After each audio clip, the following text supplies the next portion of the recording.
Hello everyone, very good evening. इस video में discuss करेंगे इन्वायरमेंट एंड इकोलॉजी। इसी क्लास में हम सारा का सारा फिनिश करने की कोशिश करेंगे एंड आपकी इसमें एमसीक्यूज भी रहेंगे।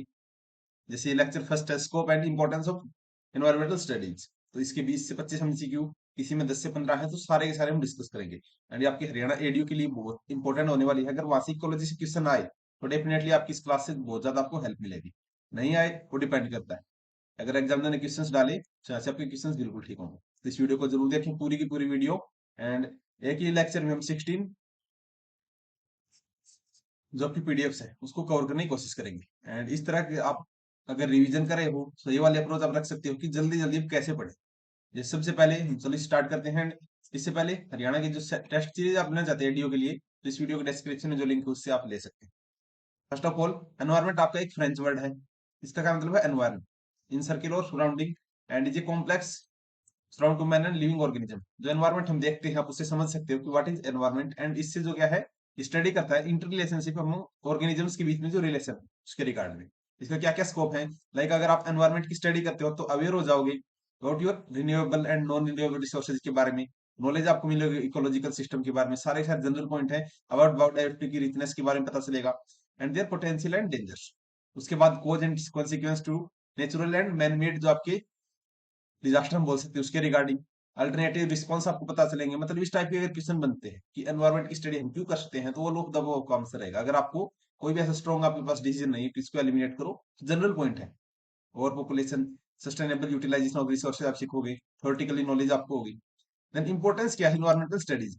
सॉल्यूशन आपको मिलेगा जो करंट की इन्वायरमेंट की प्रॉब्लम्स है। अगर आप इन्वायरमेंट की स्टडी करोगे तो डेफिनेटली आपको नई नई चीजें सीखने को मिलेगी। तो ये सब सिंपल बात है। Importance increasing at the alarming specially developing countries में जो आपका एनवायरमेंट को लेके जो इश्यू है उनको आप सोल्व कर सकते हो। इसके लिए हम कर सकते हैं। एंड जो अर्थ के ऊपर लिमिटेड रिसोर्सेज है, वो नेचुरल रिसोर्स, उनको हम कंजर्व कर सकते हैं। तो ये सारे पॉइंट आप देख सकते हैं। ओवर एक्सप्लॉइटेड जो हो रहा है रिसोर्सेज का, तो फ्यूचर जनरेशन को हम कुछ भी नहीं दे सकेंगे इस टाइप से। तो ये आपके लिए एक कंसर्न है। अनप्लान्ड एक्सप्लॉइटेशन हम करें नेचुरल रिसोर्सेज का, degrade environment seriously affect the soil health as well as जितने भी लिविंग ऑर्गेनिज्म है उनकी हेल्थ को भी अफेक्ट हो रहा है। तो ये सारे के सारे जनरल पॉइंट यहाँ से एग्जाम में कुछ नहीं बनेगा। एंड इसका सभी से relation like biology, geology, sociology, everything environment आपको बहुत जरूरी है। And is major nature environmental issues man and nature have lived together as a आपका वांट देयर कंफर्मिटी। तो लोग अपनी, अगर हम बात करें कंफर्ट के लिए बहुत सारे नेचुरल रिसोर्सेज को खत्म कर रहे हैं, ये आप लोगों को पता है। India today is the one of the 10 industrialised country in the world, कि दुनिया की जो सबसे पहली 10 आपके औद्योगिकरण शहर है, काइंड ऑफ बोल सकते हैं उस हिसाब से। इंडस्ट्री विद आपका रेगुलर पॉल्यूशन आप करे लाइक 1975 से लेके इंडियन इकोनॉमी जो है ग्रो की है 2.5 टाइम्स। एंड इंडस्ट्रियल पॉल्यूशन आपका लोड बढ़ा है 3.47 टाइम्स। व्हीकल पॉल्यूशन 7.5 भी पुराना है, तो इसको स्किप कर सकते हो, इस टाइप का डाटा नहीं पूछा जाएगा। You can see air pollution, climate change जैसे CO2, methane, nitrogen, nitrous oxide have increase since the 19th century के बाद ये बहुत ज्यादा बढ़ा है after LPG reforms in India. Then water pollution आपका 12 मेजर रिवर है तो वो आपकी इफेक्ट होती है। पेस्टिसाइड जब फार्मर डालते हैं उससे आपकी सॉइल डिग्रेड होती है। And then pesticide soft drink वगैरह में बता रहे हैं तो you can see. Then sample analysis 2003 में इनको एनालिसिस करके देखा गया था hazards release from the industry, तो इनसे भी आपका एनवायरमेंट इफेक्ट हो रहा है। डंपिंग फ्रॉम द टेन डिसलेज यहाँ पे जैसे आप देख रहे हो कि ओपन इनको छोड़ दिया जाता है। देन माइक्रोब्स फीड करके बहुत सारी कंटेमिनेस डिजीज आपकी फैलती है। देन बायोमेडिकल वेस्ट जो होता है, WHO ने रिपोर्ट दी थी the virus can be spring Aedes, मतलब यहाँ से अगर कोई भी वायरस वगैरह निकल के इस टाइप से यू कैन सी।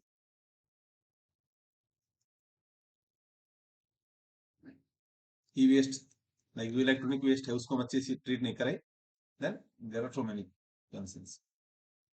इंडिया की प्रॉब्लम क्या है, यहाँ पे इस टाइप का डाटा आपसे नहीं पूछ जाएगा, आपसे सिर्फ जो कॉन्सेप्चुअल पार्ट है इकोलॉजी का वो पूछ जा सकता है। फैक्चुअल जो पुराना है ये वाला डाटा आपसे नहीं पूछ जाएगा।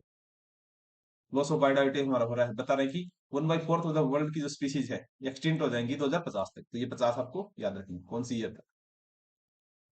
अब कुछ क्वेश्चन है scope and importance of the environmental study. Environment means living and non living जो कंपोनेंट्स है उनके बीच का रिलेशन हम बोल सकते हैं। Environmental studies enables the people to adapt appropriate activity which are harmonious. ये आपको याद रखना है। Which of the following pollutant release the O2 carrying capacity of the blood, तो आपका carbon monoxide. Major green house gases कौन सी है कि CO2 सबसे ज्यादा है, देन मीथेन है, नाइट्रस ऑक्साइड, हमने तीनों देखी, तो ऑल ऑफ द आंसर रहेगा। How much the average temperature of the अर्थ आपका राइज हुआ पिछले 100 साल से, ये बहुत फैक्चुअल डाटा है। 1.1 डिग्री सेंटीग्रेड याद रखना, बट फिलहाल इसका कंसर्न 1.5 तक भी है। द कम्युनिटीज, तो यहाँ पे आप वेरिएशन देख सकते हो, अगर आपका ये ऑप्शन एज इट इज यहाँ से किसी में उठाया जाता है तो 1.1 डिग्री सेंटीग्रेड आपका आंसर रहेगा। Communities living in the Kasaragod Kerala have been poisoned by endosulfan से हुए थे कोई नहीं। अकॉर्डिंग टू डब्ल्यूएचओ की रिपोर्ट से हेपेटाइटिस वायरस जो भी है कितने दिन तक आपका सर्वाइव कर सकता है एक सिरिंज के अंदर, दैट इज 8 डेज, सो ये आपको याद रखना है। Approximately a dentist could generate around 80 grams of mercury, ये आपको याद रखना है। Then major pollutants from the crackers, जो हमारे पटाखे वगैरह हैं वहां से CO2 निकलता है, SO2 एंड NO2, SPM, सारे के सारे। Major pollutant from the e waste से क्या क्या निकलता है, एल्यूमिनियम की हो सकती है, यस, कॉपर की, yes, zinc, yes, but most probably आप बताया गया इन्होंने कि P, यहाँ पे जो पॉलीब्रोमिनेटेड बाइफिनाइल्स है। उसके बाद जो कंटिन्यूस लॉस ऑफ बायोडाइवर्सिटी किसकी वजह से हो रहा है, क्या लैंड की पॉल्यूशन की वजह से बायोडाइवर्सिटी लॉस हो रही है, कि पेस्टिसाइड की, या पुअर रेनफॉल की, या फिर हैबिटेट की डिग्रेडेशन के कारण। So it's darkening of Taj Mahal air pollution होता जा रहा है, लेकिन आपका एसिड रेन भी इसका कारण है, बट कहीं ना कहीं एयर का जो पोल्यूशन है वो भी इसको अफेक्ट करता है। Soil pollution, noise pollution, noise pollution बिल्कुल नहीं हो सकता, इससे नहीं होगा। सॉइल पोल्यूशन इससे नहीं होता, तो वाटर और इसके कंटेक्ट में है। या फिर यहाँ पे एसिड रेन वगैरह स्पेसिफिकली पूछता तो acid rain. Centre of environment education ये कहाँ पे है, नई दिल्ली में, ये आपको याद रखना है। पेस्टिसाइड रेजिड्यू जो है रिपोर्टेड इन द पेप्सी में कौन कौन से बताया गया, दैट इज ऑर्गेनोक्लोरिन, ये आपको याद रखना है। Loss of this inhibitor responsible in the Bhopal gas tragedy, यहाँ पे methyl isocyanate, I think inhibitor कौन सा responsible, phosgene, you will see if correction is required. And move to next, that is natural resources renewable हो सकते हैं, जो आपका बार बार आपको रीजनरेट आप कर सकते हो, देन नॉन रिन्यूएबल, अगर एक बार यूज कर लिया तो खत्म। नेचुरल रिसोर्सेज में क्या हो सकता है, resource is anything needed by the organism और group of organisms, the sum of physical, chemical, biological and social factor which compose of surrounding of man referred as the environment and each element इसका सबका जैसे वो है, then इनको हम क्या बोलते हैं, नेचुरल रिसोर्सेज, जो आपके नेचर के साथ बाइंडिंग हैंड आपके रीजनरेट हो सकते हैं। एंड नॉन रिन्यूएबल कौन से हैं, जो एक बार अगर आपने यूज कर लिया तो वो फिनिश है, उनको बहुत ज्यादा टाइम लगेगा, like coal and metals. Any material which can be transformed in a way that it become more valuable and useful to man, that called resource, ठीक है। 5 basic ecological variable like energy, matter, space, time and diversity are some time combined, इन सबको मिला के बोलते हैं natural resources. तो natural resource में एनर्जी है, मैटर है, space, time and diversity. You can see the complete earth, solar energy, oil, fish, ये जो दिया हुआ है, तो ये आपको देखना। क्लासिफिकेशन ऑफ नेचुरल रिसोर्स, एक तो इनएग्जॉस्टिबल एंड एग्जॉस्टिबल। इनएग्जॉस्टिबल आपके अनलिमिटेड हैं और अनएंडिंग, जैसे आप डेली बेसिस पे अगर आपको एनर्जी की रिक्वायरमेंट है, सब खाना खा के ले सकते हैं, बट एग्जॉस्टिबल में सिर्फ लिमिटेड हमारे पास चीजें हैं। यहाँ पे क्वालिटेटिव भी है, क्वालिटेटिव भी है, इनका डिग्रेडेशन भी हो सकता है। यहाँ पे क्वालिटी डिग्रेड होती है और क्वांटिटी नहीं है। लाइक रिन्यूएबल में आपका, like human power, fertility of soil आपका रिन्यूएबल में रहेगा, अगर आज लॉस होगी तो विद इन 4 to 5 ईयर इसको हम ठीक कर सकते हैं। नॉन रिन्यूएबल में बात करें, species of the wild life, अगर ये बिल्कुल एक्सटिंक्ट हो गई हमारे पास पूरे ऑल ओवर द वर्ल्ड नहीं, तो ऐसा नहीं है कि नेचुरल है हम उसको वो कर सके, देन नॉन रिन्यूएबल में no replacement. Basic continual utility में renewable, non renewable and cyclic resources. Origin के हिसाब से बायोटिक एंड एबायोटिक, बायोटिक आपकी जो लिविंग ऑर्गेनिजम्स में आएंगे, एंड एबायोटिक में आपके land, temperature, rainfall, climate and pH, you can C, and आप इस टेबल को देख सकते हैं। उसके बाद लैंड की बात की गई, तो लैंड को भी हम डिग्रेड कर रहे हैं, जिसमें सॉइल टेक्सचर सबसे इंपॉर्टेंट है, जिसमें relative amount of different size of minerals particle arrange होते हैं। या फिर सैंड सिल्ट के लिए SSC। सॉइल पोरोसिटी क्या होती है, measure of the volume of pores और स्पेस पर volume of the soil and their average distance between these pore. तो आपका किससे फिल होता है, मेजर पोर में आपको क्या होता है, माइनर पोर में क्या होता है, मतलब एयर और वाटर इन दोनों में आपको फिल करना है। मेजर पोर में क्या होगा एंड मिनरल पोर में ज्यादा क्या होगा। सॉइल परमेबिलिटी क्या होता है, rate at which the water and air moves from the upper two lower level of the soil. And ये आपको वेदरिंग, सॉइल डेवलपमेंट, ये थोड़ा सॉइल साइंस का पोर्शन ज्यादा है। सबसे पहले आपका ओ होराइजन, जिसमें आपका लीटर वगैरह है। ए होराइजन जिसको हम टॉप सॉइल बोलते हैं, बी होराइजन को सब सॉइल, सी होराइजन आपको पेरेंट मटेरियल इसको हम बोलते हैं, तो आपको याद रखने हैं। You can see the image. कि आपका जो प्लांट है यहाँ पे जो है बेड रॉक भी हम उनको बोलते हैं। उसके बाद सोइल की डेवलपमेंट, पोडोजेनेसिस, जिसमें lichen, bacteria, fungi, algae, micropod, mollusc, ये सब जो है lead to soil formation in their soil profile. अब कौन कौन से फैक्टर अफेक्ट करते हैं? Passive factor, active factor and biosphere factor. जैसे पेरेंट मटेरियल हो सकता है टोपोग्राफी एंड टाइप। एक्टिव में क्या क्या है? Rainfall, temperature, humidity and wind, मतलब जो इनसे जो चीजें चेंज हो रही है विद रेस्पेक्ट देयर टाइम, तो वो एक्टिव फैक्टर में लेंगे, काइंड ऑफ वो एक्टिव है। एंड जो पैसिव है वो बड़े बड़े फैक्टर हुए बहुत ज्यादा टाइम में इसके इफेक्ट होते हैं। बायोस्फीयर इफेक्ट की बात करें, फाइटोस्फीयर, जूस्फीयर, माइक्रो ऑर्गेनिज्म, एंड हिस्ट्री के साथ आपकी सिविलाइजेशन चेंज हुई है तो अलग अलग है। वाटर रिसोर्सेज की बात करें, 70% आपका वाटर है, जिसमें 97% जो है वो सिर्फ ओशियंस में है। उसके बाद ओनली 2.5% जो वॉल्यूम है वो आपका घूमने लोगों के लिए है। एंड इसमें से भी 68.9 जो है इनएक्सेसिबल है, जो आपका आइस फील्ड में है, ग्लेशियर में है। 29.9% जो इसमें से 2.5 में से जो ग्राउंड वाटर में है, तो ऑलमोस्ट हम बोल सकते हैं कि 1% पानी ही आप लोगों के लिए अवेलेबल है। देन फ्रेश वाटर डिस्ट्रीब्यूशन की बात करें, contain less and one third of the world's population, about three quarter of the annual rainfall come down. ये इतना याद रखना, इतना आपसे उसमें तो नहीं पूछेगा। वाटर की स्केर्सिटी हो रही है, डिप्लीशन ऑफ नेचुरल रिसोर्सेज हम करें, मतलब वेस्ट कर दिया वाटर को। श्रिंकिंग ऑफ द रिवर, ये सब ग्राउंड वाटर जो है 70% of the surface water polluted हो चुका है। ग्राउंड वाटर का डिप्लीशन हो रहा है more than 10 centimetre per year. Pollution आपका हो रहा है बिकॉज ऑफ एनर्जी। उसके बाद water pollution, 75% of the waste water जो हमारे घरों से निकलता है, ये आपको याद रखना है। उसके बाद ड्रॉट क्या होता है? जब सूखा पड़ जाए तो इसके बहुत सारे कारण हैं, you can C scientific use of rainfall, ये सब करके आप इसको वो कर सकते हैं। द डैम्स की बात करें, 45 large dam around the world. यहाँ से क्वेश्चन नहीं बनेगा। क्वेश्चन यहाँ से जो इन्होंने बना रखे, विच of the following highly exploited natural resources, सबसे ज्यादा जो नेचुरल रिसोर्स कौन सा एक्सप्लॉइट हो रहा है? तो इन्होंने water, soil, air and none of the. Air को किस हिसाब से इन्होंने एक्सप्लॉइटेशन किया? Because of air pollution we can C.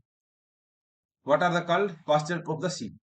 Estuaries, coastal water, Antarctica divergence and all of the world. तो pasture of the sea coastal water को बोल।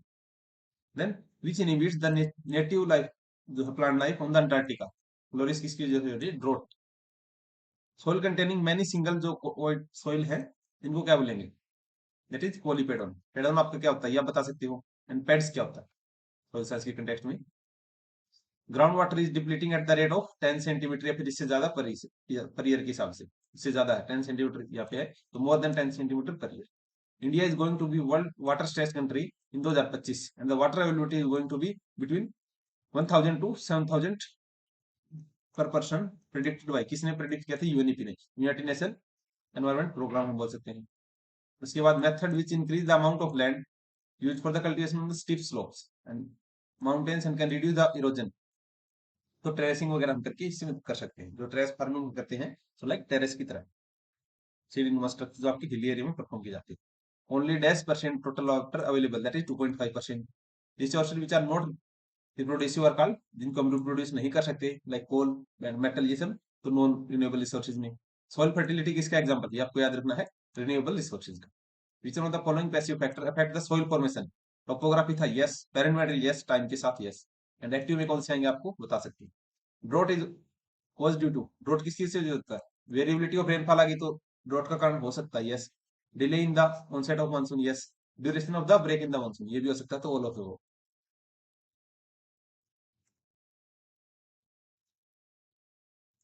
सो move into the next PDF. इसमें आपको बताएगा कि फॉरेस्ट वगैरह का क्या रोल है। नेचुरल रिसोर्सेज में forest, wild life and energy, food produce, जो फूड के रिसोर्सेज हैं। तो फॉरेस्ट की बात करें, forest covers 1/3 of the earth land resource, जो सरफेस है आपका, जिसमें 50% occupy by the tropical forest. तो ये पूछ सकता है सबसे ज्यादा कौन से फॉरेस्ट है, सो आपको याद रखना है। इसके बाद एक्सपेंशन ऑफ एग्रीकल्चर, एक कॉज है डिफोरेस्टेशन, जिसमें आप फॉरेस्ट को ज्यादा कट करे हैं। जैसे Ghana 80% forest have been disappeared, but only 15% timber जो हुआ है वो आपका हार्वेस्ट किया गया। देन बात करें extension of cultivation on the hill slope, वहां पे भी आप कर सकते हो। देन फॉरेस्ट को डिग्रेड करोगे। शिफ्टिंग कल्टीवेशन में भी, कैटल रेंचिंग करके भी, फायरवुड को कलेक्टिंग करने के लिए आपको, अगर फायरवुड कलेक्ट कर रहे हो उस हिसाब से भी, टिम्बर की हार्वेस्टिंग आप कर रहे हो फॉर रेलवेज वगैरह, जितने भी गवर्नमेंट के प्रोजेक्ट है, लार्ज कंपनीज, कॉन्ट्रैक्टर वगैरह, तो इससे भी आपका जो हार्वेस्टिंग की जाती है। देन बात करें कंसिक्वेंसेज ऑफ डिफोरेस्टेशन, जैसे human encroachment and destroy the forest, इससे क्या होगा, लॉस ऑफ बायोडाइवर्सिटी होगा, ग्लोबल वार्मिंग के कॉन्ट्रैक्ट्स बढ़ेंगे, then loss of the natural resources, food की insecurity and all.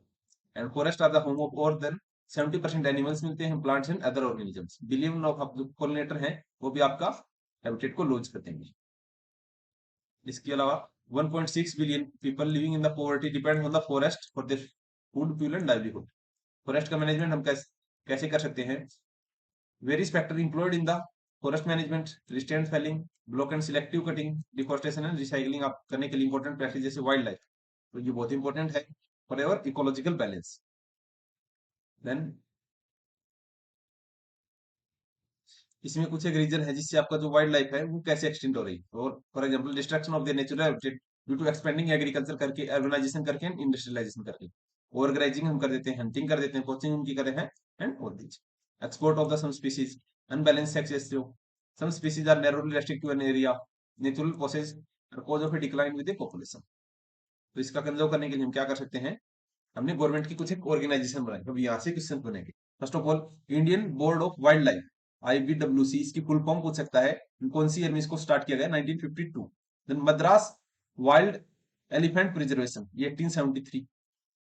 Then all India preservation act 1879।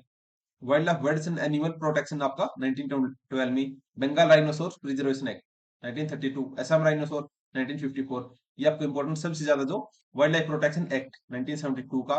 And sites जो become a part of site कब बना, 1976। इनको रिजर्व करने के लिए कम्युनिटी और बायोस्फीयर रिजर्व, ये आपका 1972 में ही बना। उसके बाद प्रोजेक्ट टाइगर हमने 1973 में स्टार्ट किया, इतना आपको याद रखना, दैट्स इट।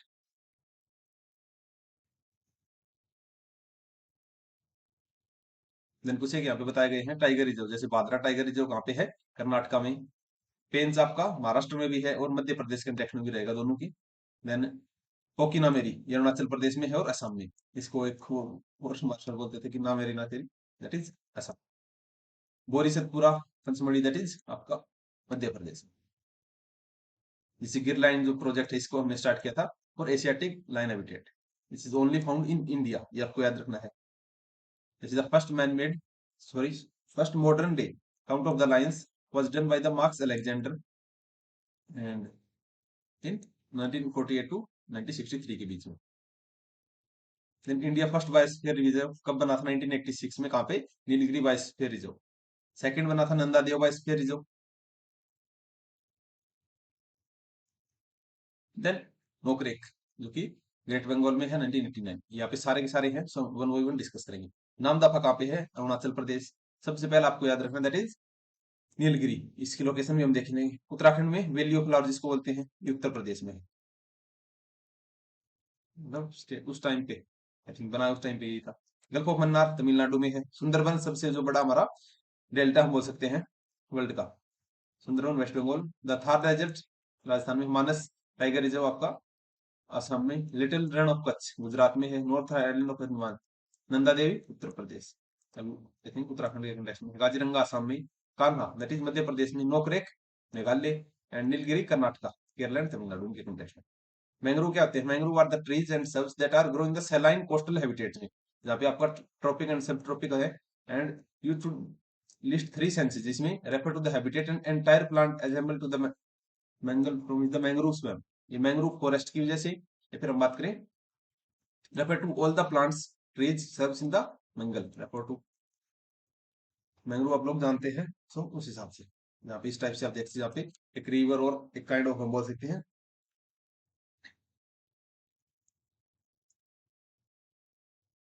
डेल्टा कंटेक्स्ट में, जहाँ पे मिलते हैं। Mangrove protect the forest from the erosion, से बचाते हैं स्टॉर्म वगैरह से, during the hurricanes. Massive root system होता है इनमें। एनर्जी सोर्स का काम करेंगे। सोलर एनर्जी की बात करें तो फिलहाल हमारा all over the world, sorry, all over the India का सबसे बड़ा सोलर पार्क जो प्लांट हमने कहाँ पे लगाया था, या बता सकते हैं क्या, राजस्थान में या फिर गुजरात। फ्लोटिंग सोलर वो हम आगे डिस्कस करेंगे। विंड पावर, या फिर एग्जाम में इतना ज्यादा नहीं बनेगा ऐसे, तो उस हिसाब से हम देख लें।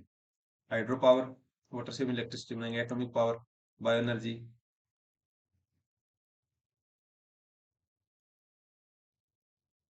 Food distribution and around the world their problems. During the last 50 years, the world grain production has increased almost 3 times, but at the same time, population growth increase हुई है such a less developed countries में. 40 million people, 50% of their children, 15 die due to undernourishment and malnutrition के कारण. In country like North America, Europe, the daily average जो calorie intake 3,500 calorie, which is nearly one third of that required for the healthy living week. Indian scenario की बात करें, India is the third largest producer of the stable crops, like 300 million Indians are under nourished. अब इसमें जो question है इनको बहुत ध्यान से देखना है, यहाँ से क्वेश्चन डायरेक्ट बनेंगे. द प्रोसेस ऑफ रिपीटिंग जो in repeated eating and being eaten is called food chain.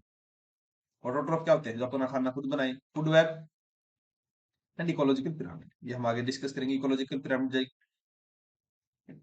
Pyramid of number, energy, ये सारे के सारे इन सभी को एक साथ कनेक्ट करती है. प्रोजेक्ट टाइगर कब लॉन्च हुआ था? 1972 में.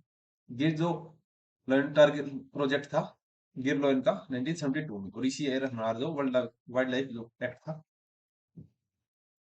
नेचुरल जो minimal sorry minimally disturb man modified and degraded ecosystem, सबसे कम आपके मिनिमाइज, सबसे कम डिग्रेड, दैट इज बायोस्फीयरिज्म इसको बोल सकते हैं. बॉटनिकल गार्डन में आप घूमने जा सकते हो, जूलॉजिकल पार्क में भी, वाइल्ड लाइफ सेंचुरी में, लेकिन ये आपका सबसे कम जो है, सबसे कम इसमें disturbance. Then BSR value of flower, ये कहाँ पे है? उत्तर प्रदेश. थोड़ा पुराना डॉक्टर है तो अभी आई थिंक उत्तराखंड में सकता. Fine anoxic sediments under the mangrove act as a sink pour. तो मैंग्रोव आपका ट्रास एलिमेंट या ट्रास मेटल्स को सिंक करते हैं, kind of. Then the type of food chain in the mangrove ecosystem, यहाँ पे कौन सी मिलेगी आपको? डेट्राइटिस. ग्रेजिंग हैबिट के एनिमल वहां पे नहीं मिलेंगे, तो ये आपको दोनों कट जाएंगे. लार्जेस्ट मैंग्रोव सुंदरबन का है हमारा ऑल ओवर द वर्ल्ड में, ये आपको याद रखना है. Then dash megawatt for electrical energy can be generated from wind energy. So 20,000. That's the input are predominant forest in the world. सबसे ज्यादा कौन से हैं? That is rain forest. Forest cover about 1/3 of the earth land surface, which is about 50% is occupied by the tropical forest. 50% है जो near the आपका tropics मिलते हैं. Small patches of the tropical forest is cleared, vegetation slashed and destroyed and burned. इसको हम क्या बोलते हैं? That is shifting cultivation. The depression in swamps, marshes created by species offer critical refuge, water dependent life form during the period. इसको क्या बोलते हैं? Alligator. Then dash basin bank जो है up to 30% hydropower potential of the country production, that is Brahmaputra. Then ecosystem क्या होता है? इसके कुछ कॉन्सेप्ट है, यहाँ से क्वेश्चन आपके डायरेक्टली बनेंगे. फर्स्ट ऑफ ऑल इकोसिस्टम, इसमें इकोलॉजी है जिसमें आपका relationship between the living organism with their physical environment and you can say interrelationship their environment के साथ and adapt there. Ecology approach for the viewpoint that, जिसमें आपका environment and जो demand इसकी place of the organism and how they adapt their environment conditions, सारे सारे इसमें हम देखते हैं. तो इसमें हमने 4 ब्रॉड कैटेगरीज बना दी है इन्वायरमेंट को स्टडी करने के लिए. जैसे टेरेस्ट्रियल इन्वायरमेंट, जिसमें आपको जो जमीन पे जितने भी आपकी चीजें जैसे forest, savanna, desert, kind of बोल सकते हैं biome and grassland. Fresh water की बात करें, the fresh water environment can be further subdivided, जिसमें आपको स्टैंडिंग वाटर, जिसको हम क्या बोलेंगे? That is lentic and habitat, lakes, running water habitat, जिसमें स्ट्रीम्स और रिवर वगैरह. स्टैंडिंग में लेक्स और रिजर्वायर. ओशियनिक मैराइन इन्वायरमेंट, जिसमें ocean marine environment characterised by the salt water and may be broadly divided into shallow water and their continental self composing आपका नेट्रिक zone. Oceanic region, इसमें जो deeper water होता है ocean, that constitute the oceanic region. इसमें ecosystem की ecology which use ecosystem as a large unit देखता है, and population की ecology which attempt to explain their ecosystem behaviour from the properties of the individual unit. Natural ecosystem हमने बनाया है, artificial बोल सकते हैं. पॉइंट.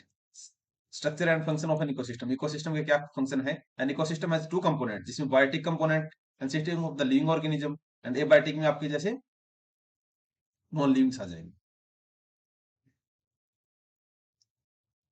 उसका फंक्शन ऑफ इकोसिस्टम क्या क्या है? Capacity of natural process their component to provide goods and their services, satisfy human needs either directly or indirectly. And बात करें four primary groups of ecosystem function मैंने बताया है, एक तो रेगुलेटरी करेगा and habitat function, production function as well as information function. Regulatory function क्या होता है? This group of function relate to the capacity of nature and their semi natural ecosystem to regulate essential ecological process. कैसे एक दूसरे को हम regulate करे हैं, कैसे इकोलॉजिकल बैलेंस को हम देख रहे हैं. हैबिटेट फंक्शन की बात करी, natural ecosystem provide refuge and a reproduction habit of the wild plants and animals, thereby contribute to the in situ conservation and biological और genetic diversity में हमें आपको evolution की प्रोसेस में आपको हेल्प करे. तो हैबिटेट का फंक्शन है, अगर आपके पास सारी काइंड ऑफ बायोडाइवर्सिटी अवेलेबल है तो आपकी जो फूड चेन है, कंपटीशन है, वो सारी चीजें बढ़ेंगी. प्रोडक्शन फंक्शन की बात करें, यहाँ से आपको लिविंग बायोमास बोल सकते हो या फिर जितनी भी range of food and product human consumption के लिए इंपॉर्टेंट वो आपको मिलेंगे. इन्फॉर्मेशन में आप बहुत सारी इस पे रिसर्च वगैरह कर सकते हो. That's all. Component of ecosystem क्या क्या हो सकते हैं? Complete ecosystem consist of four basic component such as producer इसमें आएगा जो सबसे पहले उस खाने को बनाएगा, कंज्यूमर आएगा, देन डिकम्पोजर आएगा and abiotic components example pond. If any one of these four components are lacking then the group under incomplete ecosystem इसको बोलेंगे. एग्जांपल ओशियन डेप्थ और केव. प्रोडक्टिविटी इन इकोसिस्टम क्या होगी? Productivity of ecosystem is the rate at which the solar energy fix, जहाँ पे solar energy fix किया जा रहा है by the vegetation of the ecosystem. तो अल्टीमेट सोर्स हमारा सन ही है. Then further classifying the primary productivity and secondary. Primary में आप refer to the radiant energy is stored by the photosynthetic and chemosynthetic जो activity हो the producer उनके द्वारा, and secondary में हम उन्हीं से energy लेंगे. अभी यहाँ पे आपको interaction among the living organism group into two major groups. इसमें पॉजिटिव इंटरेक्शन रहेगा, एक नेगेटिव. पॉजिटिव में आपको दोनों को फायदा रहेगा या फिर एक को नुकसान, एक को कुछ भी फर्क नहीं, सॉरी एक को फायदा एक को कोई भी नुकसान नहीं, इस टाइप से. सबसे पहले कमेंसलिज्म.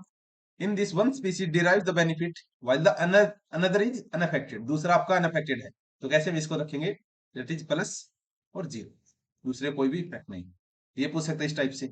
इनके साइन वगैरह देखिए कौन सा इंटरेक्शन है.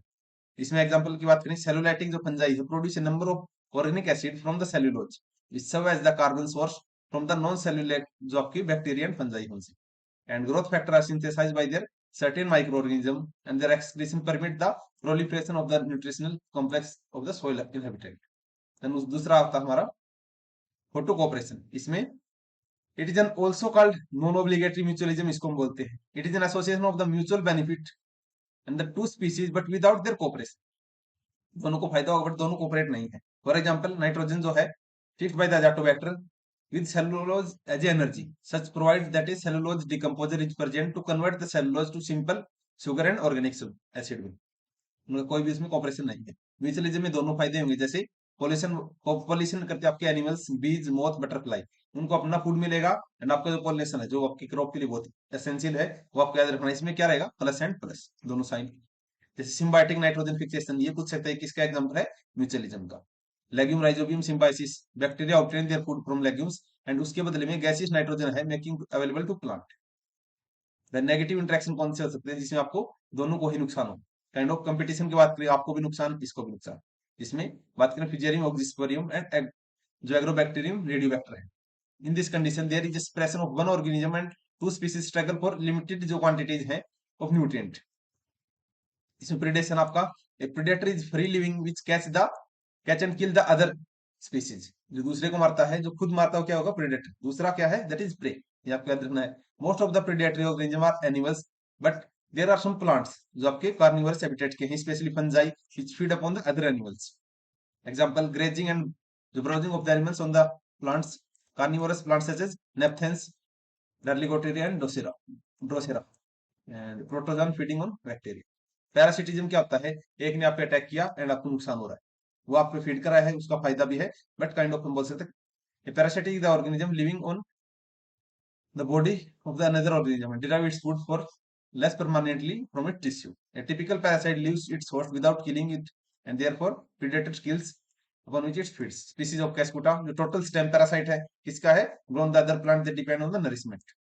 Parasitism occurs even in the species hyperparasite which are chiefly fungi or growing parasitically and other species. Antibiosis क्या था?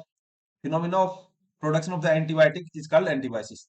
An antibiotic is an organic substance produced by one organism which is low concentration inhibits the growth of another organism, जिसमें streptomycin, penicillin, matter and cycle of matter, ये आपके लिए इतना important नहीं है, you can skip. Carbon cycle है, जैसे कहाँ से आपका कार्बन निकलता है एंड देन उसकी जो साइकिल चल रही है, लाइक CO2 रेस्पिरेशन से, फोटोसिंथेसिस से, वोल्केनोल से, एनिमल्स, प्लांट्स, ये सब करके फिर साइकिल आपकी ऐसे चलेगी। वाटर लाइमस्टोन ऐड होके अपने फॉसिल फ्यूल बन गया, डिके हो गया, तो फिर कंबसन होके एटमोस्फियर में आके जस्ट उनको स्किप करना है। और ऑक्सीजन साइकिल, ऑक्सीजन आप लोग जानते हैं, जैसे सन से और फोटोसिंथेसिस हुआ, रेस्पिरेशन किया, CO2 बाहर निकला, इस टाइप से आपको चलेगा। नाइट्रोजन साइकिल आपका 78% प्रेजेंट है, जिसमें आपके ये आपको याद रखना। फॉस्फोरस साइकिल जो सेडिमेंट टूट टूट के आपका डिपॉजिट होता है, उससे भी, वेस्टर्न डीके से भी, तो सारे के सारे।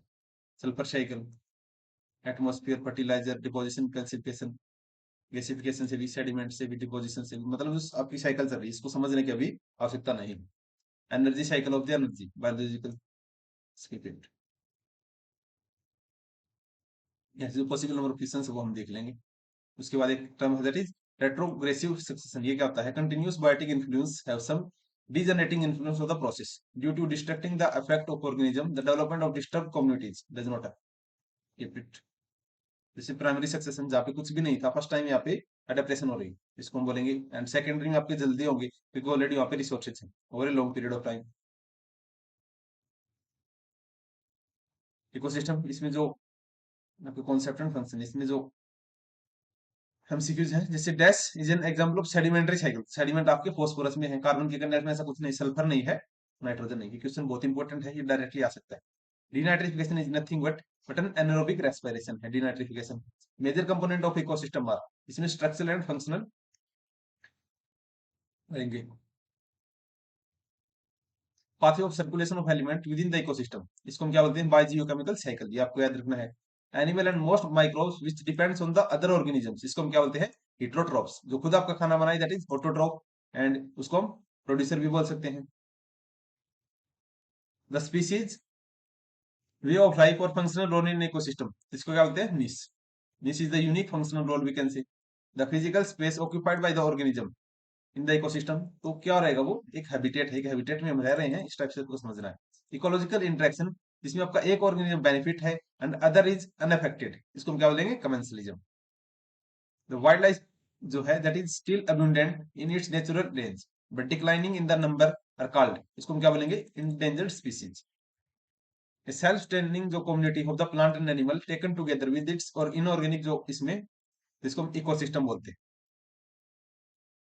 The elementary cycle of its unique role to all other elemental cycle, that is carbon cycle. Guano जो आपका डिपॉजिट होता है दैट इज फॉस्फोरस के कंटेक्स्ट में, जी मेजर सोर्स ऑफ, तो ग्वानो आपको याद रखना है, दैट इज बर्ड के कंटेक्स्ट में। एंड अगर बात करें chief source of energy, that is sun. Main जो man driving their hydrological cycle, इसमें सोलर रेडिएशन से। Climax community are different from the presumed climax community, इसमें क्या रहेगा? Distract defect succession. उसके बाद continuous biotic influence have some degenerating influence, इस process को हम क्या बोले हैं? रिट्रोग्रेसिव।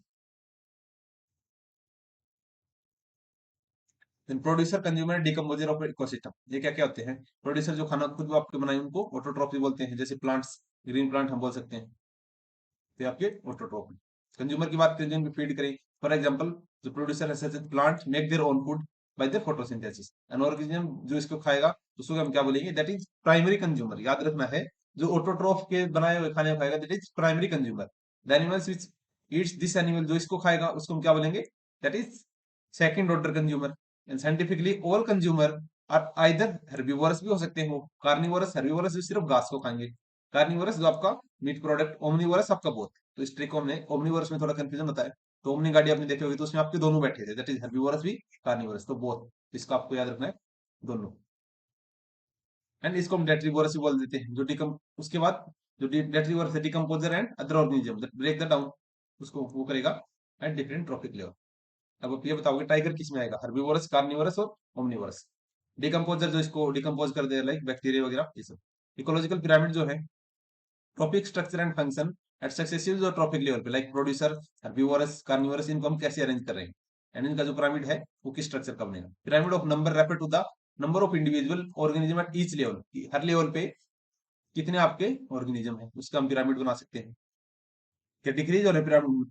टाइम के साथ इस हिसाब से। Biomass refer to total dry waste, इसको हम क्या बोलेंगे, लिविंग मैटर का। पिरामिड ऑफ बायोमास का है। पिरामिड ऑफ एनर्जी, इसमें जो एनर्जी है एट एवरी लेवल, क्या कम होगी या फिर ज्यादा होगी। जैसे आपने पहले घास को किसी हिरण वगैरह ने खाया था, देन उसको लोहे ने खा लिया, इस हिसाब से।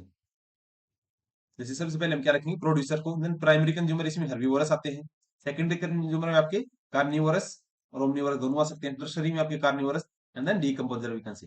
पिरामिड ऑफ नंबर, इसकी की बात करें तो it shows the relationship between the producer, herbivorous and carnivorous at successive trophic levels के ऊपर। जैसे so pyramid become upright, but in the forest की बात करें तो ये आपका दोनों हो सकता है, अपराइट इन्वर्टेड दोनों। अगर बात करें फॉरेस्ट में, ecosystem producer are less in number which forms the base of the pyramid. Herbivores, fruit eating जो birds, animal, ये सब जो है ये आपके नंबर में ज्यादा रहेंगे than producer.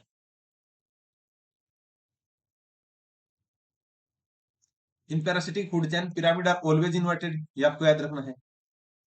Number of organism gradually show and increasing making the pyramid inverted. उसके बाद पिरामिड ऑफ बायोमास की बात करें, in the grassland and forest ecosystem the pyramid of biomass shows an upright position, आपको दिखाया गया, आपको याद रखना है ग्रासलैंड में। But in the ponds and other जो एक्वेटिक सिस्टम है, producer are small organism and biomass is also least. This value shows an increase towards the apex of the pyramid, making their pyramid को invert करता है। So आपको invert upright दोनों हो सकते हैं, बस इतना पूछेगा। pyramid of biomass can be that is upright, yes, inverted both। pyramid of energy जो है always आपका हमेशा upright रहेगा। जैसे हम बात करें फॉर एग्जाम्पल एनर्जी की बात करें, यहाँ पे हमारी ग्राफ थी, यहाँ से आपने फॉर एग्जाम्पल 100 किलो कैलोरी, इसको एक हिरण ने खा लिया, हिरण को कितनी कैलोरी मिली, दैट इज 10 किलो। देन उसको हिरण को अगर शेर ने खा लिया, सिर्फ उसको 1 किलो कैलोरी मिली। तो हर लेवल पे 90% रिडक्शन होता है, ये आपको याद रखना है। अगर ये पूछे कितना गेन होता है, सिर्फ 10%। तो ऑलवेज आपकी यूनिडायरेक्शन रहेगी हमेशा इस टाइप से, that is always upright. For example producer 1000 kilocalorie थी, you can see primary consumer ने खा ली, उसको 100 किलो कैलोरी मिली, सेकेंडरी ने उसको 10 किलो, एंड टर्सरी कंज्यूमर ने इसको सिर्फ 1 kilo calorie. Producer, primary consumer, secondary consumer and आपका टर्सरी। सबसे ज्यादा कौन से हो सकते हैं, that is primary consumer. Population पूछ सकता है, primary consumer. Energy flow model की बात करें, it is always unidirectional back, इतना वाई शेप जितने भी आपको इनको ध्यान में नहीं रखना। फूड चेन क्या होती है, जितने भी आपके चांसेस हैं कि यहाँ से आपको फूड मिल सकता है, तो उनको कंबाइन कर दो food chain. Animals can not make their own food, जो कंज्यूमर की कैटेगरी में आएंगे। Animals only eat plant, that is herbivorous. Other animals को खाएं, कार्निवोरस।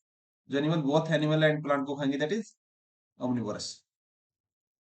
फूड वेब क्या होती है, सभी को हम कनेक्ट कर देंगे। जैसे ग्रास को कौन खाएगा, ग्रास ऊपर, उसको फ्रॉग ने खा लिया, फ्रॉग को स्नैक ने खा लिया, स्नैक को ईगल ने खा लिया।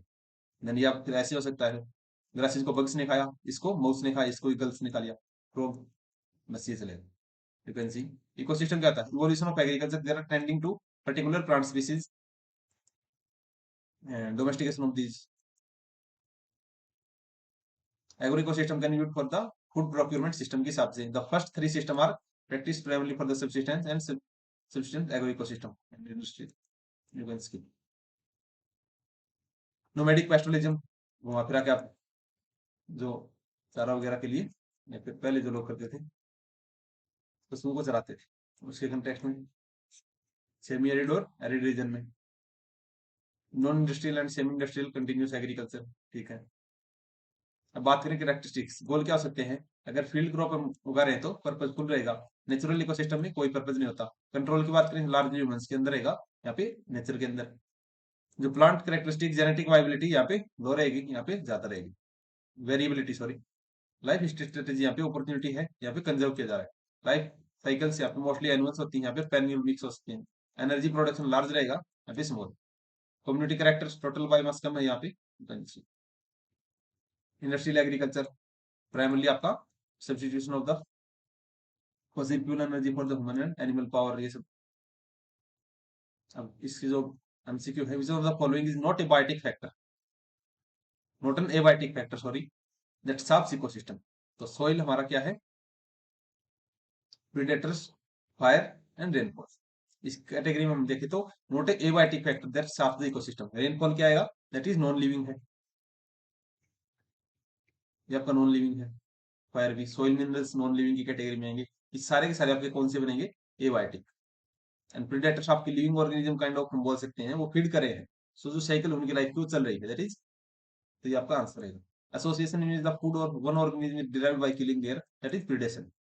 कमेंसलिज्म में एक को फायदा है, दूसरा अनअफेक्टेड है।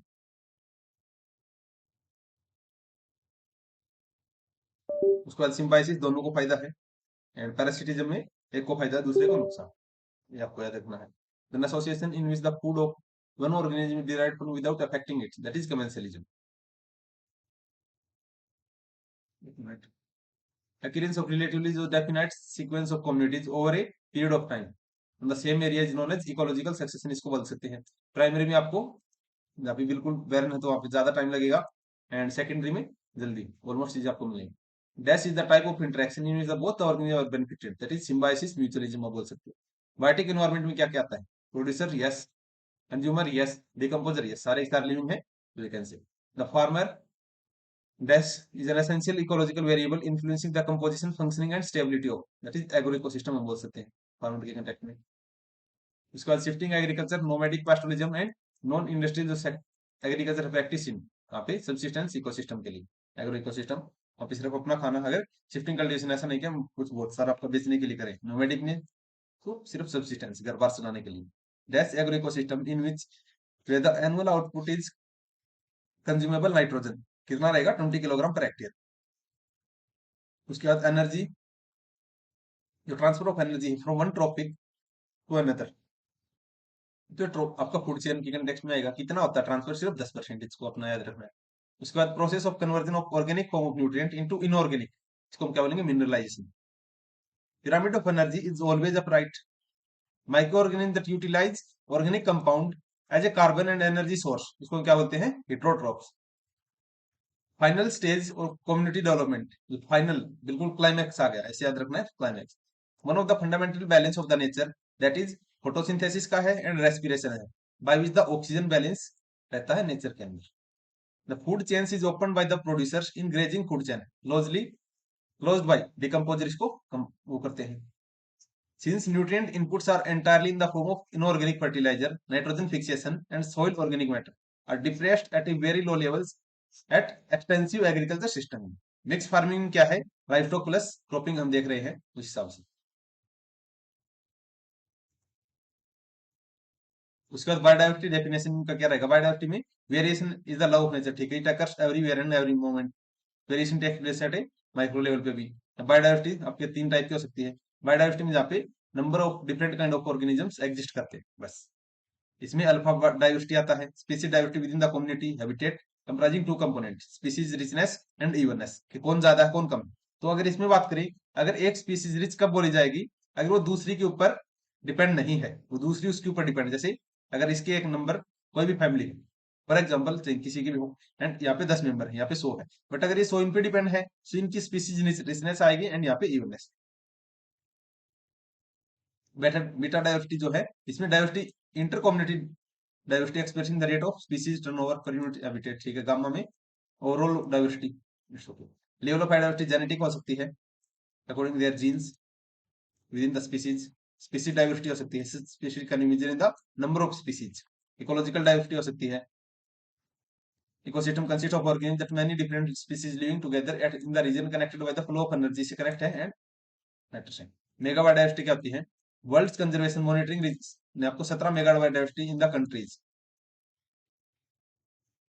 इन 2000 एंड इंक्लूडिंग ऑस्ट्रेलिया आपका शामिल उस देश में। इन मेगा डायवर्सिटी में China, Colombia, democratic republic of Congo जिसको पहले जहर था, Ecuador, India, Indonesia, Madagascar, Mexico, जहाँ पे आपकी डायवर्सिटी बहुत ज्यादा मिलती है। टुगेदर दीज 17 जो कंट्री हैं are more than 70% of earth की स्पीसीज सिर्फ इन्हीं पे एग्जिस्ट कर रही है, and some of their valuable जो जीन पूल है from these countries have been identify and been utilized for the build up modern agriculture और एलाइड बिजनेस में। For example biodiversity is located in the specific ecological regions में, there are over the 1000 major eco region हो सकते हैं, and you can सी सबसे ज्यादा आपकी population किसकी आती है इन द स्पीसीज डाइवर्सिटी के अंदर, बता सकते हो आप, यू कैन से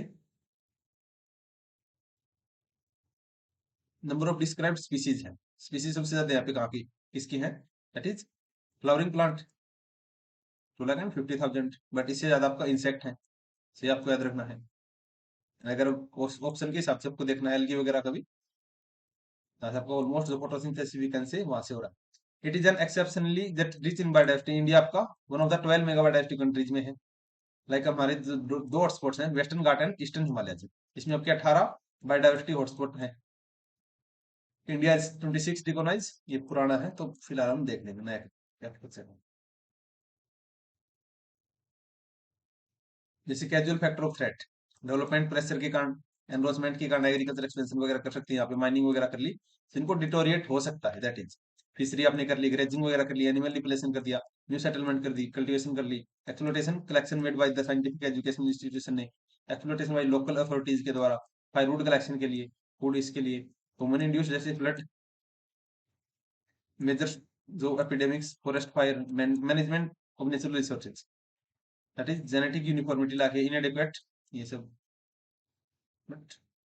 पॉलिसी एंड इश्यू जैसे change in the policy, legal structure में, civil unrest, inter community conflict, military activities, categories of threats. तो आईसीएन ने रिकॉग्नाइज किया था जो international union for the conservation of natural and there natural resources, तो इसमें endanger की कैटेगरी डाल दी, जिसमें आपको जो डेंजर ऑफ एक्सटिंक्शन और survival is likely causal factor of this operation. So immediate danger है आपको इसको एक्सटेंशन होने में। देन वल्नरेबल क्या है, taxa are likely to be move into endangered category in the near future, बहुत नियर फ्यूचर में इनको एक्सटेंशन का खतरा हो सकता है। रेयर की बात करें, small world population that are not at present endangered and vulnerable, but अगर इसमें कुछ कंडीशंस या जियोग्राफिकल एरियाज में रेस्ट्रिक्ट कर नहीं की गई तो ये भी आपकी वनरेबल और इसकी तरफ जा सकते हैं। थ्रेटेंड की बात करें, the term threatened is used for the conservation of species with fall in one of the above three categories, जैसे इंडेंजर्ड प्लांट स्पीसीज में रेड डाटा बुक, ये सब। रेड डाटा बुक में हम क्या करते हैं वो आप बता सकते हैं, एंड इसी कंटेक्ट में हमारा जो सेंटर है इंडिया का वो कहाँ पे है, कौन सी जगह पे लोकेटेड है। कंजर्वेशन ऑफ बायोडाइवर्सिटी आप कर सकते हो लाइक इन सिटू, वहीं पे एक्सिटू बाहर ले जाके, इन सिटू में आपके कौन से आ जाएंगे, दैट इज बात करें तो उसी जगह पे wild life conservation, green species, Ramsar wetland condition, sorry wetland convention 1971 में स्टार्ट किया था, एंड एक्सिटू आप बाहर जैसे जूलॉजिकल पार्क वगैरह बना दी इस टाइप से। रिडक्शन फॉर द एंथ्रोपोजेनिक, आपका एंथ्रोपोजेनिक प्रेशर जो मैनमेड से है उसको हम कम कर सकते हैं। 70% of the identified medicinal plants of the Himalaya expose to destructive harvesting के कारण, and cultivation of such plants would contribute to their conservation, अगर नहीं किया तो वो खत्म हो जाएंगे। बेंडेमिक स्पीसीज उस एरिया में आपको मिल रही है, plants with limited to their distribution. Biosphere reserve, ये आपका जो बायोस्फीयर रिजर्व प्रोग्राम आज launch by the USA in 1971, ये आपको याद रखना है, under MAB that is man and biosphere program के अंदर। Biosphere are the site where protection is guaranteed not only to the flora but fauna is also protected, but also the human communities who inhabited their region, their ways of the lives. Biosphere reserves are the site established by the country and recognized under UNESCO National Biosphere Program to promote sustainable development के लिए based on the local communities effort and जो आपकी science के हिसाब से। जैसे सबसे बात करें तो biosphere reserve great run of Kutch Gujarat में है, नोकरेक मेघालय में है, मानस असम में है, Gulf of Mannar Tamil Nadu, Sundarban West Bengal में है, Nanda Devi Uttarakhand, Nilgiri Tamil Nadu, Dehang Debang that is Assam, Panchmani Madhya Pradesh, Amarkantak Madhya Pradesh and Chhattisgarh. उसके बाद Kanchenjunga that is Sikkim, Agasthyamalai Kerala and Tamil Nadu, Great Nicobar Andaman Nicobar में, दिब्रू सिकाओ असम में, कोल्ड डेजर्ट हिमाचल प्रदेश में, शेषाचलम आंध्र प्रदेश एंड सिमलीपाल उड़ीसा। ये पूछ सकता सारे के सारे location. Important national park and their wildlife sanctuary, Andhra Pradesh में कौन से है, पक्खल, कौन सा आपको याद रखना है, दैट इज कोलेरू सबसे इंपॉर्टेंट है यहाँ पे, या फिर पहली कैनारी। उसके बाद अरुणाचल प्रदेश में नाम दफा वाइल्ड लाइफ सेंचुरी आपको याद रखनी है, असम में काजीरंगा और मानस, बिहार में हजारीबाग, गुजरात में गिर नेशनल पार्क, कर्नाटक में बांदीपुर साइलेंट वैली प्रोग्राम, ये आपके केरल में फिलहाल। केरला की बात करें पेरियार एंड वेम्बनाड, ओडिशा में चिल्का लेक, तमिलनाडु की बात करें मुद्दुमलाई एंड, उत्तर प्रदेश में पहले कॉर्बेट था जो कि फर्स्ट था, बटा भी है उत्तराखंड में after their bifurcation. West Bengal में Jalda park wildlife sanctuary. इसके MCQ, the level of biological जो ऑर्गेनाइजेशन है include genetic diversity, species diversity, ecosystem diversity, सारी सारी डाइवर्सिटी होती है। आपका डाइवर्सिटी हो सकती है जेनेटिकली, स्पीसीज में भी, इकोसिस्टम के हिसाब से भी, तो ऑल ऑफ द भी right answer. Location of Salim Ali जो college of ecology that is Mumbai, अगर फिलहाल चेंज हो चुका तो आप कमेंट सेक्शन में बता सकते हैं। Which one of the following is not an estimate species diversity? तो richness, स्पीसीज डाइवर्सिटी में richness नहीं आएगा, जेनेटिक आता है, इकोसिस्टम आता है और स्पीसीज आता है। Variation of genes within the species, इसको क्या बोलेंगे? Genetic. The species richness and evenness, इसको हम क्या बोलते हैं? Alpha diversity. India has dash 26, ये पहले का था, इस टाइप किसी नहीं आगे। The richest and dearest most distinctive जो नेचुरल एरियाज है ऑफ द अर्थ, ग्लोबली 200 ही से भी ज्यादा। The world heritage site in the West Bengal, तो सुंदरबन है। Conservation of the genetic resource and suitable जो कल्टिवेटेड प्लांट्स हैं एंड देयर वाइल्ड रिलेटिव, इसको एनबीपीजीआर जो नई दिल्ली में वहां पे हम करते हैं, national bank for plant and their genetic resources के लिए। Plant species which are restricted to small areas में, तो इसको एंडेमिक, एंडेमिक हम बोल सकते हैं। Vanda is a endangered species था, अभी चेंज हो उसका status.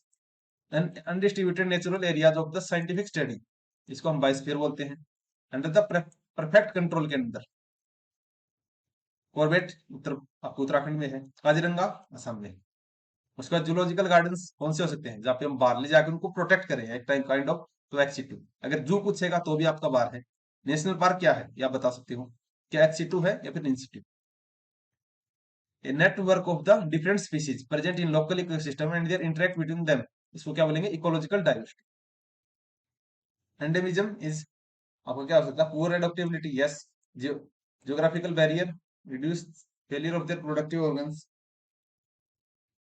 And failure of their all of though, you can see. Species deliberately introduce into an environment, जो बाहर से हम लेके आते हैं उसको क्या बोलते हैं? जो उस जगह की नहीं थी, तो एक्सोटिक स्पीसीज। उसके बाद biodiversity is rich in tropical forest में ज्यादा है। Specific species danger of extinction, इनको हम क्या बोलते हैं? इंडेंजर्ड। नीलगिरी बायोस्फीयर रिजर्व आपका क्या, मोस्टली अगर आप याद रखोगे तो Tamil Nadu. The animals which fast becoming endangered species in India, बोल। The first national park of the world that is Yellowstone park in the North America. The sub brought through from the Australia to decorate garden edges, lantana, जो बाद में weed बन गया, बहुत important ही आ सकता है। The project tiger 1973 में। Expand the site, site का मतलब क्या है? कन्वेंशन और international trade and endangered species, ये फुल फॉर्म आ सकती है। लोकेशन ऑफ सलीम अली और ऑर्निथोलॉजी, ये कोयम्बटूर, बट आपका सलीम अली जो नेशनल पार्क है वो दूसरी जगह, वो आप बता सकते हो। एनवायरमेंटल पॉल्यूशन, तो एनवायरमेंट की आपको लोगों सभी लोग जानते हैं एनवायरमेंट क्या क्या पॉल्यूशन है। लाइक सोइल पॉल्यूशन हो सकता है, बिकॉज ऑफ सोइल में अगर हम कॉन्स्टिट्यूट डाल रहे हैं अलग अलग, जो आपको हेल्थ को अफेक्ट करेगा सोइल की।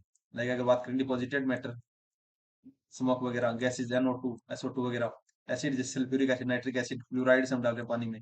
बात करें मरकरी, लेड, जिंक, ये सब इसके एग्रो केमिकल जैसे बायो पेस्टिसाइड वगैरह, हम बायो पेस्टिसाइड बोलो, पेस्टिसाइड, इसको हम क्या बोल रहे हैं? बायोसाइड्स। हेर्बिसाइड आ जाएंगे, एंड फंगिसाइड। मेरा पूछ लिया के बात है तेरे मत में घर भेज दो मैं तेरे को व्हाट्सएप, उन सब को पुलोस कर लो ना रे।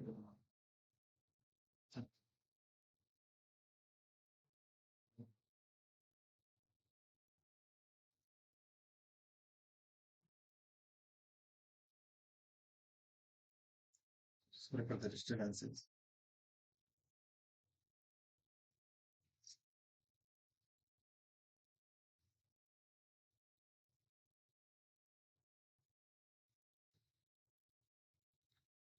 कॉम्प्लेक्स ऑर्गेनिक सब्सटेंस जैसे benzene, ether, acetic acid and बेंजीपायरेट।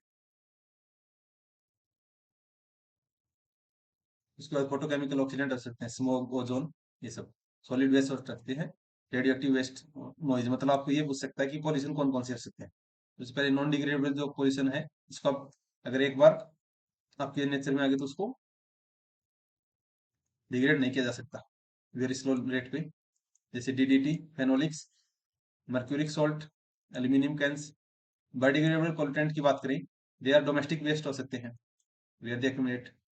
Atmosphere में बात करें, छोटी एस आपको याद रखना है, ट्रोपोस्फेयर, मिजोस्फेयर, नहीं sorry, stratosphere and mesosphere. Upward बात करें, फिर उसके बाद आएगा एक्सोस्फेयर में आपके आइनोस्फेयर और थर्मोस्फेयर। तो TSM, आइनोस्फेयर में आपको एक्सोस्फेयर सबसे जो आउटर है, एंड आइनोस्फेयर जहाँ पे रेडियो कम्युनिकेशन आप करते हो। तो इसको हम यहाँ पे ज्यादा डिटेल नहीं करेंगे। जैसे सबसे पहले ट्रोपोस्फेयर अप टू 5 किलोमीटर, इसकी रेंज वेरी करती है 8 से 18। स्ट्रेटोस्फेयर 5 से 45, मेसोस्फेयर 45, इसको हम स्किप कर रहे हैं। नाइट्रोजन 48, 78% है। Oxygen 20.94, argon 0.934। बात करें कार्बन डाइऑक्साइड 0.003 हम बोल सकते हैं, मीथेन 0.002, हाइड्रोजन 0.005, बट सबसे अबिडेंट कहाँ पे मिलेगा? Around the sun, hydrogen and helium.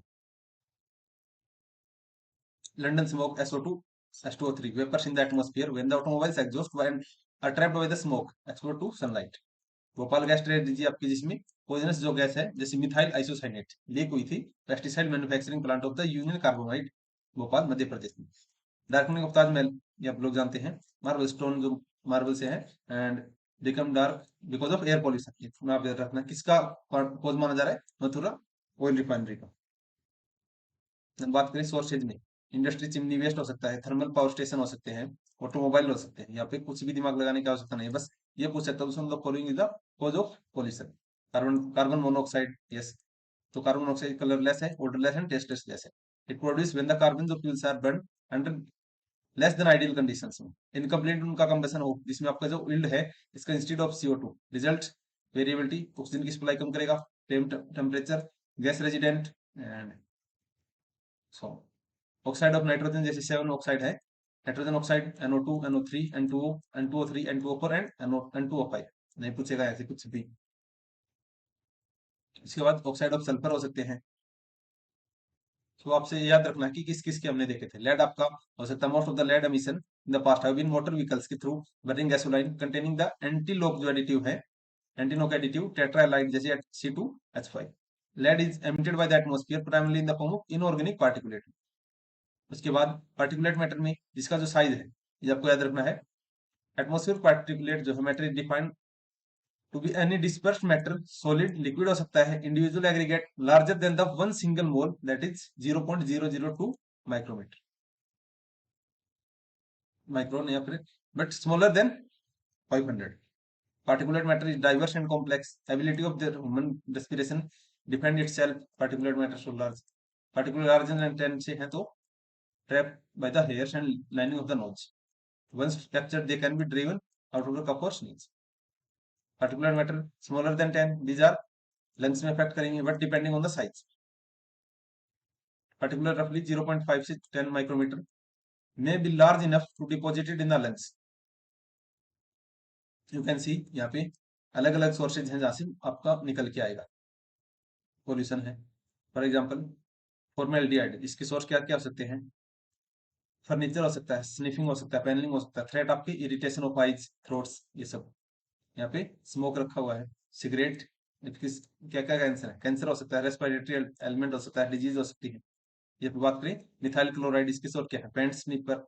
तो इनके जो सोर्सेज है, कार्बन मोनोऑक्साइड जिसका सोर्स पोल्ट्री आपका फर्नेस है। Source of indoor pollution we can say, जितना भी आपके इंडोर में आप ऑब्जर्व कर सकते हो सो आपका एक सोर्स रहेगा।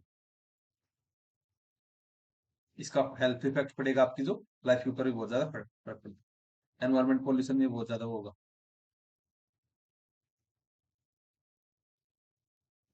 इनको हम करेक्ट कर सकते हैं बाय देयर मॉडल्स। आपके एग्जाम पॉइंट ऑफ व्यू इतने इंपॉर्टेंट नहीं है तो वी विल डिस्कस। जहाँ पे स्ट्रेस देने की आवश्यकता वी विल डिस्कस।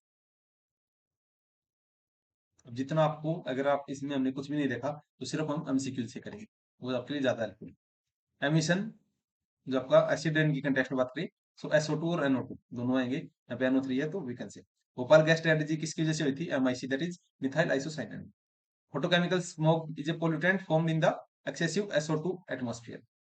इलेक्ट्रोस्टैटिक जो प्रेसिपिटेटर है यूज टू रिमूव, जबकि पार्टिकुलेट पोल्यूटेंट को रिमूव करने के लिए इलेक्ट्रोस्टैटिक पार्टिसिपेटर हम यूज करते हैं। उसके बाद byssinosis is an occupational disease found in the worker of textile industry में मिलेगा। देन पेन क्या होता है? That is secondary pollutant. Smoke is, जिसमें फॉग प्लस स्मोक आपके दोनों ऐड हों। Photochemical smoke for during the early afternoon में आपको ज्यादा बनता है, ये आपको याद रखना है। Then peak SO2 concentration was 1.3 ppm and smoke for many mg. Then which of the following pollutant react with the marble stone के साथ? That is acid rain आपकी बनेगी, we can say, जिसमें आपका जो प्रोड्यूस कैल्शियम सल्फेट डार्कनिंग कर देगा आपका ताजमहल। इसके टेस्ट में हमने देखा था। Planet earth along with the atmospheric that sustain the life is known as, तो आपका हाइड्रोस्फीयर मिलेगा, एटमॉस्फेयर मिलेगा एंड लिथोस्फीयर। वाटर आपका अर्थ एंड आपका, हम बात करें गैस, ये तीनों जहां पे मिलेंगी, gas in the sense atmosphere में, तो उस एरिया को हमने क्या बोलेंगे जहाँ पे लाइफ एग्जिस्ट हो रही है? बायोस्फीयर। स्मॉलेस्ट बायोस्फीयर पूछे that is a drop of water. And biggest water आपका बायोस्फीयर क्या हो सकता है, यू कैन कमेंट। अर्थ हो सकता है, अर्थ से एक एग्जांपल है। स्ट्रेटोस्फीयर सबसे ज्यादा कहां पे होगा, that is ozone. Then lead poisoning affect the functioning of, lead की अगर पॉइजनिंग है तो आपके लंग्स ज्यादा अफेक्ट करेंगे। Microbes involve in the methane oxidation, ये क्या होते हैं, दैट इज मेथेनोट्रोप्स। उसके बाद साइलेंट किलर गैस कौन सी हो सकती है, carbon monoxide, more affinity toward haemoglobin of the blood, इसका जो कंसंट्रेशन उसको रिड्यूस करता है, एंड सो। उसके बाद time taking by the sunlight to reach the earth, 8 minute, 8 minute 16 second I think. The unit of measurement of the ozone के thickness को कैसे मेजर करेंगे, उस यूनिट क्या होते हैं, डॉप्सन। उसके बाद which satellite recorded the presence of ozone hole, that is Nimbus. The part of the human body first to be affected due to vehicular pollution के कारण, जिसको कौन सा इफेक्ट होता है, लंग्स। ब्लैक लंग्स कौन माइनर जो है वहां पे जो काम करेंगे उनको ज्यादा इफेक्ट करेगा। 1% reduction in the O2 O3 increase the UV radiation, जिसको 2 टाइम्स इंक्रीज करता है 1%, that is UV radiation 2%। Plumbism is nothing but आपका लेड की पॉइजनिंग। मोस्ट प्रोमिनेंट इनऑर्गेनिक जो टॉक्सिसेंट ऑक्सीडेंट है in the atmosphere, that is ozone. Mesothelioma ये type of cancer which occur due to asbestosis. White lung disease आपका textile worker में होती है। Heavy duty diesel powered vehicles contribute किस में ज्यादा करते हैं, nitrogen and particulate matter, nitrogen oxide में। Ozone at the ground surface is responsible for the formation of hazardous pollutant, ये इसको हम क्या बोलेंगे, दैट इज स्मोक। स्मोक, इसमें fog plus smoke kind of हम बोल सकते हैं। The major element responsible for the photochemical smoke, that is NO2। Most obvious जो टॉक्सिक प्रोडक्ट है कंबशन ऑफ प्लास्टिक, जिसे डाइऑक्सिन बनेगा। The more toxic gases component है release due to burning of the fossil fuel, ये SO2। Then global warming, greenhouse gas emission, greenhouse की effect क्या हो सकते हैं, इम्पैक्ट ऑन एनवायरमेंट क्या हो सकते हैं, मिटिगेशन स्ट्रेटेजी क्या हो सकती है, ozone depletion and acid deposition. First of all ozone, sorry, global warming, because of the sun जो रेडिएशन आती है, अर्थ जो ऑब्जर्व करती है, सो अर्थ जो ट्रैप कर लेती है बहुत सारे रेडिएशन, उसके कारण जो अर्थ का टेम्परेचर इंक्रीज हो रहा है उसको हम बोल रहे हैं ग्रीन हाउस इफेक्ट या फिर ग्रीन हाउस गैस। देन उसका इन्वायरमेंट पे फर्क क्या क्या है, एग्रीकल्चर क्या क्या फर्क है, मिटिगेशन स्ट्रेटेजी उसको कैसे हम ठीक कर सकते हैं, उससे ओजोन आप डिप्लेशन हो रहा है बिकॉज ऑफ CFC हम जो छोड़ रहे हैं आपके AC कंडीशन, एयर कंडीशनर और आपके रेफ्रिजरेटर से, उस सबसे। तो first of all green house gases, CO2 is confined, सबसे ज्यादा आपका CO2 इसमें सबसे ज्यादा इफेक्ट करता है। Carbon dioxide considered to one of the most important of these greenhouse gases, absorbing most of the heat trapped by the atmosphere. Atmosphere से जो हीट आती है तो उसको एज ए बैरियर की तरह रोकता है जब वो रिफ्लेक्ट होती है। Other gases specially important for the global warming जैसे CFC, methane, nitrous oxide and ozone. More than 80% of the mass of the atmosphere or virtually of the all water vapor, cloud and precipitation occur in the troposphere. Troposphere extend 10 to 12 at equator 18 kilometre तक, poles पे सिर्फ 5 से 6, ये आपको याद रखना है। Troposphere poles पे कितना है, 5 to 6 किलोमीटर, इक्वेटर पे 18 किलोमीटर तक। Troposphere temperature decrease 5 to 7 degree temperature, जिसको हम क्या बोले, वेट एडियाबेटिक लैप्स है। Then carbon dioxide importance in the greenhouse सबसे ज्यादा आपको इफेक्ट करा है। देन हिस्टोरिकल एमिशन आपका 1995 से पहले कितना था, 280 ppm, अब 355 ppm हो सकता है, फिलहाल तो और भी ज्यादा है। क्लोरोफ्लोरोकार्बन के सोर्स क्या क्या हो सकते हैं, नाइट्रोजन ऑक्साइड आपका इंक्रीजिंग कंसंट्रेशन ऑफ एक्टिविटीज में। Green house effect, nearly all the incoming solar radiation arrives extra terrestrial with the wavelength of less then 4 micron, short wave length हो सकती है। एंड देन आउटगोइंग जो है radiated by the earth has essentially all it's energy wavelength greater than 4, जो उससे ज्यादा वही आपकी वो होते हैं, बाकी ऑब्जर्व कर लेता है। Essentially all the incoming solar radiation wavelength of less than 0.3 ultraviolet is absorbed by the oxygen and ozone in the stratosphere. Most of the long range radiation radiated by the earth is affected by a combination of radiatively active gases. And global warming and climate change, climate में आपको बहुत सारे फर्क हैं। अगर बात करें आप जो अंटार्कटिका, आपकी जो आइस मेल्ट हो रही है उसके कंटेक्स्ट में भी क्लाइमेट चेंज का बहुत बड़ा फैक्टर है। ग्रीन हाउस इफेक्ट डिस्कस की, जो रेडिएट हो जाती है एनर्जी, कुछ ट्रैप हो जाती है, इससे जो आपकी global warming, this heat warms and the greenhouse gases so the heat emit and sometimes back कुछ बैक हो जाएगी resulting of the heating of the earth atmosphere. जो अर्थ का एटमॉस्फेयर बढ़ेगा उसको हम ग्लोबल वार्मिंग बोल रहे हैं बस। Potential impact of the global warming environment, agriculture and human health, तो सभी पे आपको इफेक्ट पड़ेगा। लाइक क्रॉप्स की जो साइकिल उस पर इफेक्ट पड़ेगा, ह्यूमन हेल्थ पे इफेक्ट पड़ेगा। एंड बात करें क्लाइमेट आपका चेंज होगा, मानसून पे इफेक्ट पड़ेगा, ऑलमोस्ट सारी चीजें आ जाती है जो हर चीज कहीं ना कहीं से डायरेक्टली एंड इनडायरेक्टली आपकी इन्फ्लुएंस हो रही है। एंड इसके लिए आप मॉडल कर to predict the climate change impact on agriculture इनको क्रॉप जेनरिक क्रॉप मॉडल आप ग्रो कर सकते हो the various crop developed by IARI for optimal resources. And इनको क्या है, simple sugarcane growth model जो कि IARI ने डेवलप किया था for the global warming concern. Agriculture में standardisation of the fuel efficient pumps, electrification, ये सब। Power tariff, better cultivar practices, reducing the NO2, जैसे हमने PR-126 जो कि मीथेन को कम वो करेगा, पोल्यूशन फ्री हम बोल सकते हैं, वेराइटी कैटेगरी के हम बोल सकते हैं।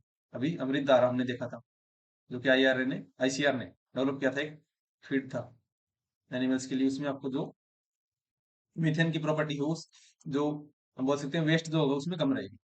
कार्बन सिक्वेस्ट्रेशन क्या होता है, global warming is amongst the most degraded problem of the new millennium.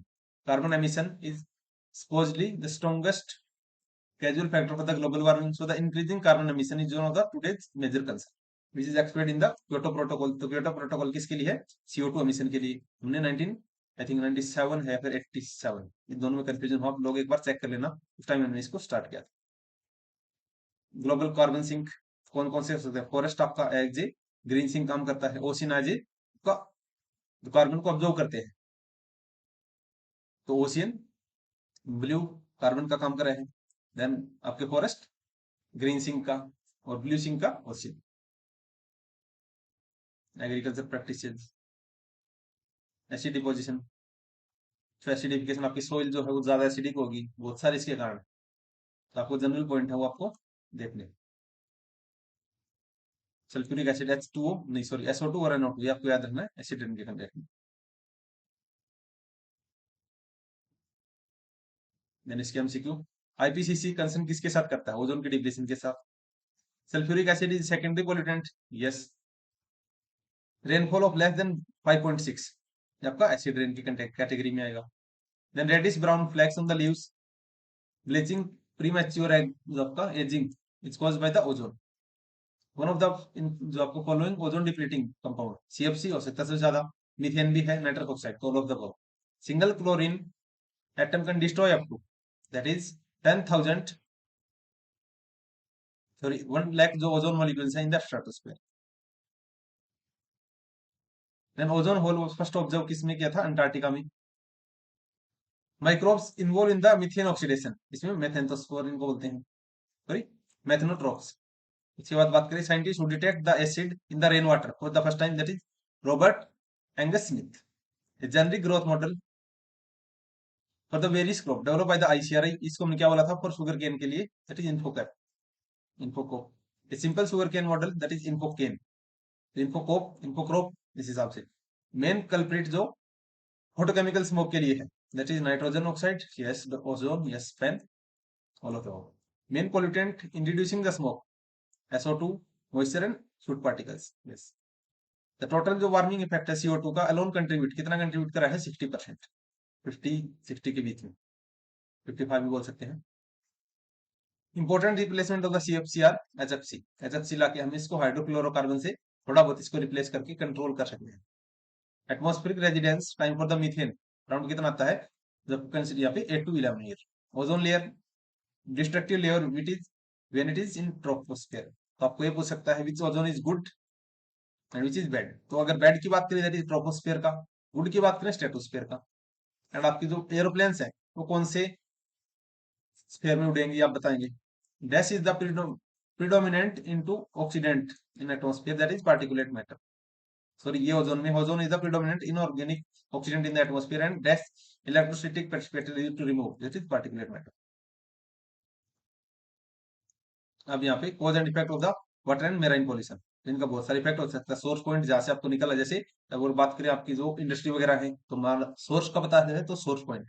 Non source अगर बात करें एग्रीकल्चर जो एरिया है वहां से हमने फर्टिलाइजर पेस्टिसाइड ये सब उस कैनल में डाल दिया और वो जाके वो कहीं जाके इफेक्ट करा है तो ये non source point, demanding waste, ये सब। इससे आपका क्या होगा, अगर लेक्स की बात करें, that is BOD COD increase होगी। बीओडी जो आपका बाय बाय जो बायोलॉजिकल ऑक्सीजन माइक्रो ऑर्गेनिज्म है उनको लेके उसको ट्रीट कर रहे हैं, तो आपकी ऑक्सीजन डिमांड है। केमिकल जो केमिकल्स डाल के उसको ट्रीट कर रहे हैं। तो मेराइन पॉल्यूशन इतना आपके इंपॉर्टेंट नहीं है, सीधे इसके एमसीक्यूज देखते हैं।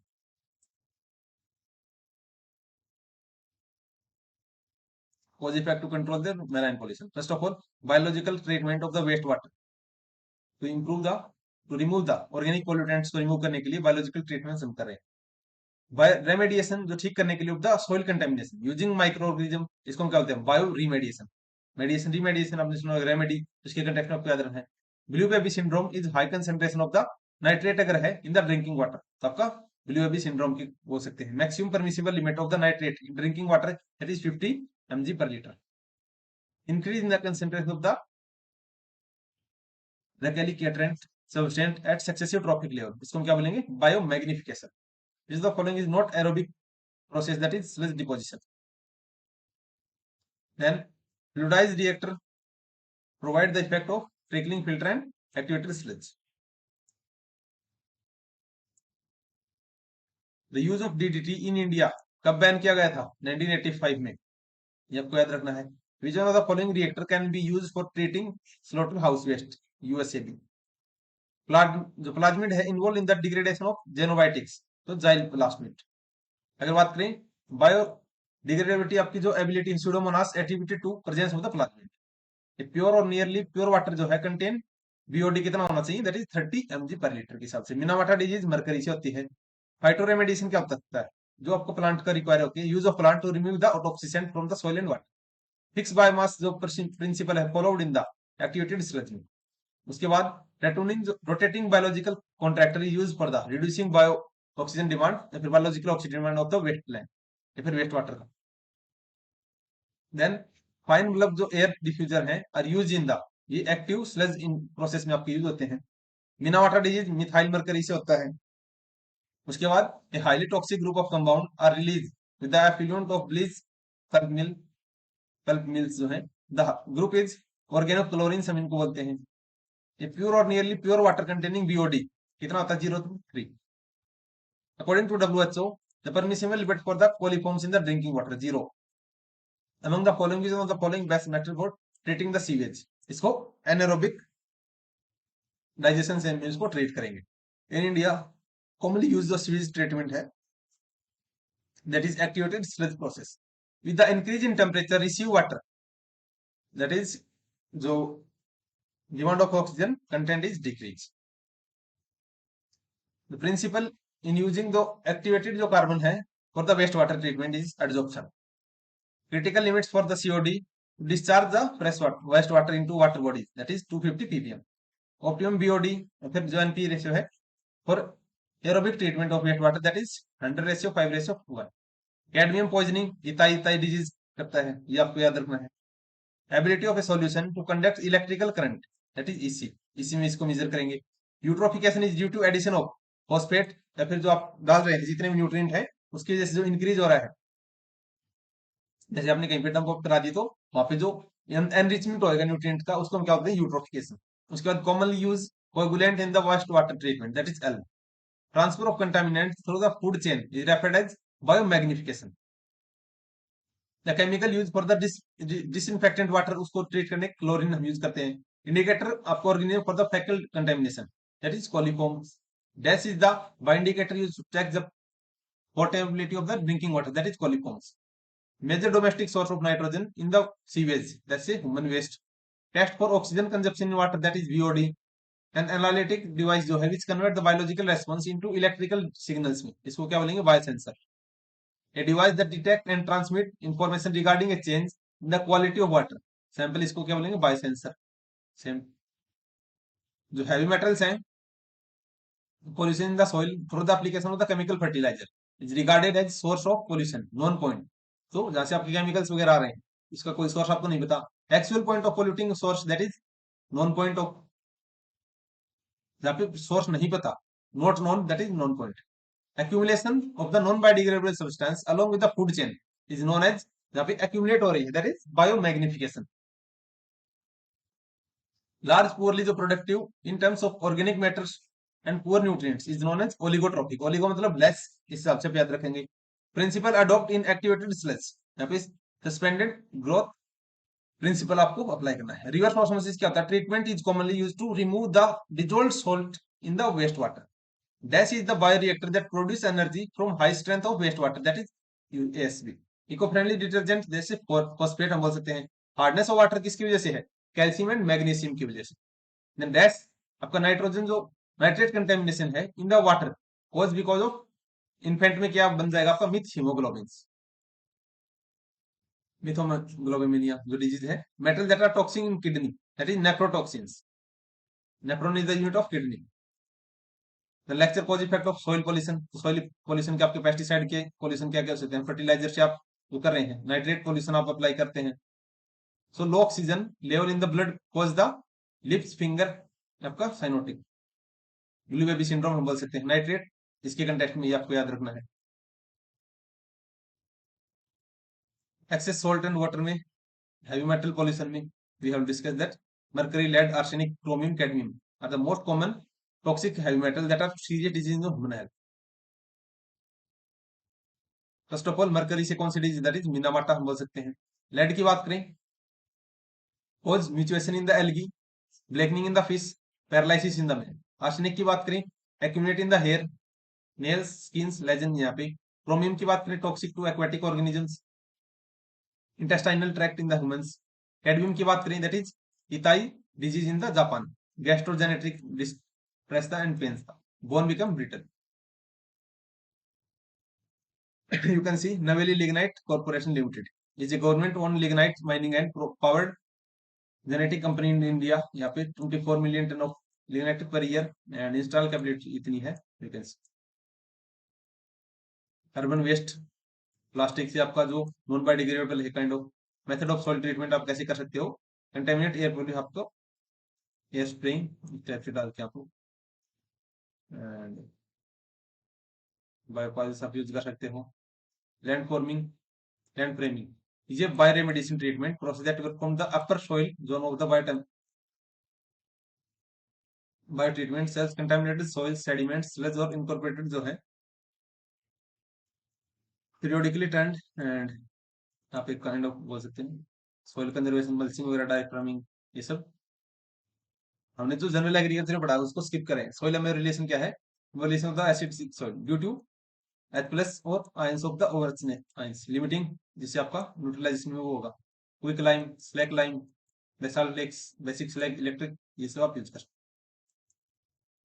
सेलाइन के लिए आप क्या क्या कर सकते हैं आपको पता है। अब यहाँ से हम सीक्यू क्या क्या बने हैं? Heavy metal pollution in the soil for the application of chemical fertilise, जहाँ पे आपको सोर्स का नहीं पता उसको क्या बोलेंगे? Non point. Practice of solid waste water that is landfills, landfill में हम डाल के यू कैन से, जहाँ पे आपको गाजीपुर जो आपने देखा होगा लैंडफिल बनाया था, बट फिलहाल वो एक काइंड ऑफ माउंटेन बन चुका है। Process of enrichment of the remove pollutants, जब उनको रिमूव करना चाहते हो आप एनरिचमेंट को, that is bio stimulation. that is the obvious toxic product of the combustion of plastic, that is dioxin। Main problem associated with the management of the solid waste that is segregate, उनको segregate करना थोड़ा सा मुश्किल है। persistent जो molecule है that fail to the metabolize are called that is recalcitrant. उसके बाद the process of destruction of the solid waste in high temperature, उसको हम क्या बोलेंगे? Pyrolysis. Biostimulation is nothing but addition of the nutrient. Bio augmentation क्या होता है? Addition of microbes. In creation of the municipal जो सॉलिड वेस्ट है significant concern dioxin जो आपका प्लास्टिक के कंसर्न में। वाइल जो building A landfill it should be ensure that above the ground water table से ऊपर होना चाहिए, ताकि जो नीचे जा रहा है उसको अफेक्ट ना करे। हैवी मेटल्स जो है एक्ट एज ऑक्सीडेटिव अनकपलर, ये आपका आर्सेनिक है। देन बायो जो degradation of metals is not possible but that is the valid concept, that is biomobilization. Seed treatment, mercuric fungicide are found to be inhibited to rhizobium के लिए, yes, नाइट्रोमोनास के लिए भी, and Nitrobacter सभी को वो inhibit कर सकते हैं। That is the contains a element sensitive to UV rays under the solar rays, the element is activated and breaks the polymeric chains of the photodegradable plastic, इसको हम क्या बोलेंगे? photodegradable plastic। acidic soil can be emulated by कोई climb से कर सकते हो, basic slag से भी कर सकते हो, स्लैग लाइन को करके भी। तो यहाँ पे सिर्फ ये याद रखना है कि कोई क्लाइम का किलर नहीं। द यूजेज ऑफ कोर्स शैल चोक, इस सब को करके आप एसिडिक सॉइल को ठीक कर सकते हो। Soil polluted with excess soluble salt is known as saline soil, ये आपको याद रखनी है। एक्सेस सोल्यूबल सॉल्ट, तो सैलाइन सॉइल आपको याद रखना बहुत इंपॉर्टेंट है, क्वेश्चन आ सकता है। Application of gypsum alkaline soil में आप अप्लाई करते हो। And an approach that does not pollute the soil water and quality of the food for consumption, तो ऑर्गेनिक फार्मिंग, जहाँ पे आप पोल्यूशन वगैरह को इन सब से दूर रह के वो करते हो। The next chapter that is cause effect and control of the noise and thermal pollution. So अभी 2 मिनट का ब्रेक है, तो will resume the class after 2 minute.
Noise pollution आप लोग जानते हैं, नॉइज पोल्यूशन जो आपका most undesirable product of the modern mechanized lifestyle. Noise क्या होता है, जो हमको पसंद नहीं, काइंड ऑफ साउंड हम बोल सकते हैं, तो आपको हार्म करेगा। बस इतना याद रखना, फ्रीक्वेंसी रेंज 20 से लेके 200 हर्ट्ज तक human ear can detect, but for most people it is being 200 से 10,000 हो सकती है। A sound 50 gigahertz frequency for example received a very low pitch and 50,000 very high pitch based on the type of noise position। Industrial noise आपकी हो सकती है, transport noise, neighbourhood noise, बस इतनी इसकी रेंज है। उसकी आप ये देख सकते हो कि जो नॉर्मल है, नॉर्मल कन्वर्सेशन की 35 से 60, थोड़ी बहुत ज्यादा जा सकती है, तो हम इसको 30 to 70 आप बोल सकते हैं। Auditory effect, auditory fatigue, whistling, buzzing in the year, तो जिसकी कितनी रेंज है 19 dB तक। Decibel, deafness, permanent hearing loss, आपका अगर 100 से ज्यादा जा रहा है, आपको बहुत सारी इसमें दिक्कत होती है, जैसे annoyance, hearing damage, very annoying stimulation. तो वेरी अनोइंग याद रखते हो 95, परमानेंट आपका लॉस हो सकता है सुनने में, डे के टाइम इतना हो, नाइट के टाइम इतना। परमिसिबल जो है that is 75, 65, you can see that 70, 80 से बिलो है सारे, बस। एयर एक्ट कब आया था इतना याद रखना है, 1981 में। मोटर व्हीकल एक्ट 1988 में। Indian penal code, not so important. Thermal pollution, जो आपको बहुत सारे वाटर, हॉट वाटर हम बोलते हैं, वो ऐड कर दिया जाता है, उससे आपका जो कंटेमिनेशन होता है वाटर, आपकी जो एक्वाटिक लाइफ है वो भी डिफेक्ट होगी इससे।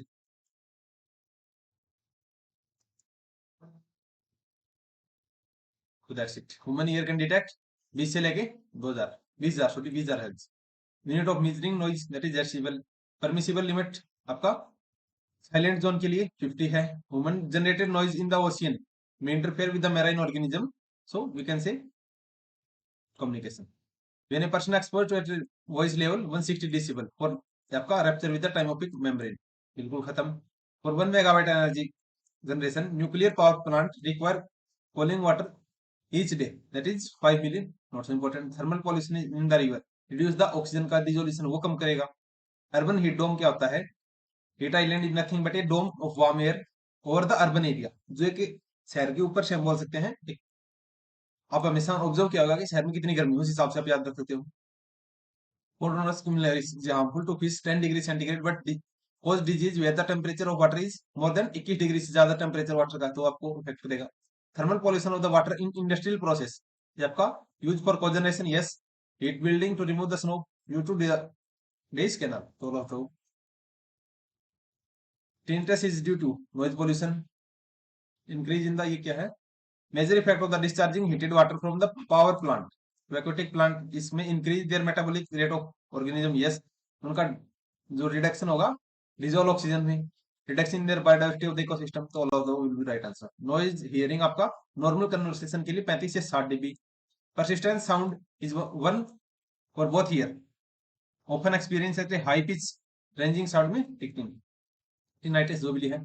And the amount of any gas that can be dissolve in the water that is inverse with the temperature.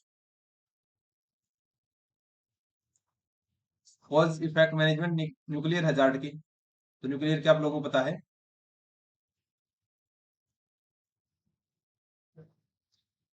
जो सेकेंड वर्ल्ड वॉर था उसमें जापान पे जो बॉम्ब गिरा है, तो उससे आज भी परमानेंट लोगों की लॉस ऑफ हियरिंग भी कैन सी। इस टाइप से आप इनको मैनेज देख सकते हो कि यहाँ से आप कहते हैं excessive fertilizer lead to accumulation of the nitrate children called methaemoglobin, बस। रिचनेस ऑफ न्यूट्रिएंट क्या होता है? न्यूट्रोफिकेशन। ड्यूरिंग द यूट्रोफिकेशन जो एल्गल ब्लूम है release the toxic chemicals into the aquatic system, algal bloom lead to the oxygen depletion and increase in the CO2 level, the aquatic begins to die and lead to succession. तो सारी जो चीजें वो आपको यहाँ पे effect करती है।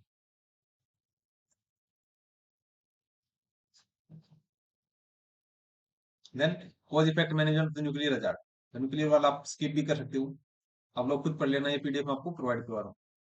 बाकी चलो जल्दी से इसको देख लेते हैं।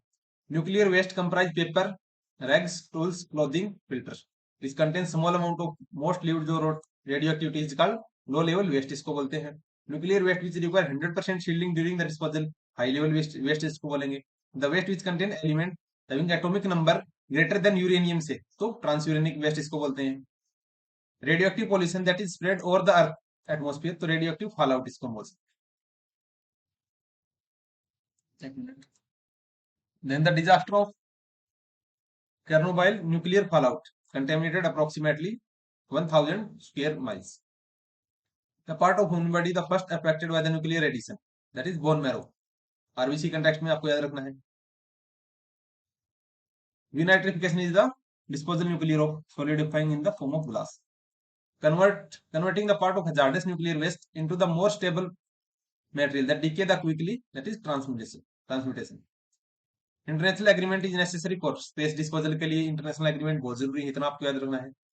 That is richness of nutrient in the industrial waste water led to eutrophic conditions वहां पे बन जाते हैं। Then increase in the concentration of the reglictant along the food chain, that is magnification. Main problem associated with the managing Indian solid waste, तो segregate करना मुश्किल है high moisture content के कारण एंड सीजन वेरिएशन के कारण, तो all of the will be right answer. Sludge is treated prior to ultimate disposal. So stabilization of the organic, volume reduction करने के लिए, पैथोजन को रिडक्शन करने के लिए, तो all of the. Integrated waste management, इसमें आपका carbon monoxide composting. We will see इस क्वेश्चन को बाद में देखेंगे. Destructive distillation is called pyrolysis. The disaster management we will skip, not so important. Social issues क्या क्या है, सोशल इश्यू आपकी सोसाइटी को इफेक्ट करते हैं, इसको जो क्वेश्चन है we will discuss. That is a design for chemical product and process that reduce the or ultimate the use of generation hazardous substance. That is eco-friendly chemicals हम बोलेंगे. Second law of thermodynamic applicable to food chains also. That is yes. Dash is the color become established a sign of conservation of environment. That is green. अगर conserve करें तो. Sustainable development is the effective use of resources. That is economic development हम बोल सकते हैं. Sustainable development interlinks the development को और capacity of environment के साथ लिंक करता है. Electricity generated from the nuclear fission and fusion is high quality energy. बहुत ज्यादा न्यूक्लियर फिजन आपका सन के कंटेक्ट में रहेगा. Then usages of renewables resources should not be faster than regeneration. Capacity ज्यादा नहीं होना चाहिए. उसके बाद minimizing any adverse impact on resources and environment for the future generation is intergenerational equity, इसको हम बोलते हैं. Technological development of rich country that supports economic growth of the poor countries, इसको इंटर जनरेशन इक्विटी बोलेंगे. Then dash is the concept that measures the sustainable development which is locally adapted, eco-friendly, culturally आपको suitable है, design with the nature. R3 approach क्या है? Reduce, reuse and recycle. Voluntary rehabilitation is the construction of various type of development project. उसके बाद environment act, यहाँ से question बन सकते हैं. Environment act, air act, water act and wild life act. सबसे पहले एनवायरमेंट एक्ट 1986 में आया था, 19 नवंबर 1996. इसने डिस्क्राइब किया chapter 1, chapter 2, chapter 4. You can see. Air act 1981, ये आपको याद रखना है. Water act that is 1974, consist of 8 chapter and 64 section. इसने बता दिया टर्म, ये सब इतना आपको नहीं पूछे कौन कौन से चैप्टर क्या क्या है. बात करें वाइल्ड लाइफ एक्ट 1972, उसके बाद wild life protection act 1972. Protect areas की बाउंड्री वगैरह इन्होंने डिवाइड की. देन यहाँ पे कुछ एक दिया हुआ है कि thermal sector wise, skip it. UNICD is expanded as United Nations Conference for the Environmental Development. Environment Act 1986 में, Environment Day 5 जून को. Air Act 1981 में, section that is the Air Act says that no person shall without the previous consent of the state board or operate industrial plant under the आपका air pollution control act. तो 21 और 22 जो आपके section है वहां पे लिखा हुआ. वाटर एक्ट 1974 का, वाइल्ड लाइफ प्रोटेक्शन एक्ट 1972 का, approximately 4.3 million hectare of water sorry forest land diverted during 1950 से 1980.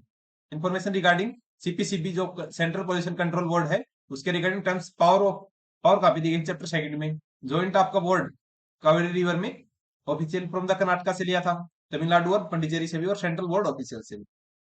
ये आपका एग्जाम से इसका कोई रिलेशन नहीं तमिलनाडु का. Then national and state level organization CDM, तो हमने लॉज वगैरह बनाए हैं. International body UNEP we can say, convention of the international state sites, environmental protection agency established in 1970, European economic communities ये हमने बनाई थी. IUCN 1948 में हमने फाउंड की थी. बस बाकी इतने सारे ये आपको. मैन एंड बायोस्फीयर जो प्रोग्राम था 1971 में. प्रोजेक्ट अर्थ हमने चलाया था. इसमें हम क्या क्या अदर जो नेशनल ऑर्गेनाइजेशन होती हैं, there is advisory body on energy, Bombay natural history, central forestry commission, department of non conventional energy resources and ये सब.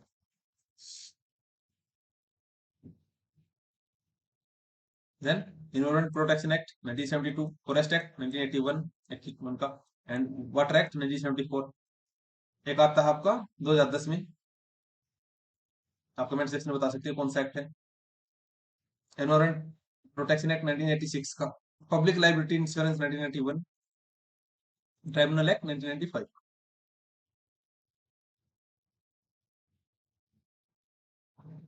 देन यहाँ से क्या लिखा हुआ है, national state organization an agency that commission originally articles on the environment matters and sells them as a feature of the newspaper and magazines. Earth scan जो था for India, MOEF ministry of environment and for science जो आपका function करता है nodal agency के लिए international agreement में participate करने के लिए।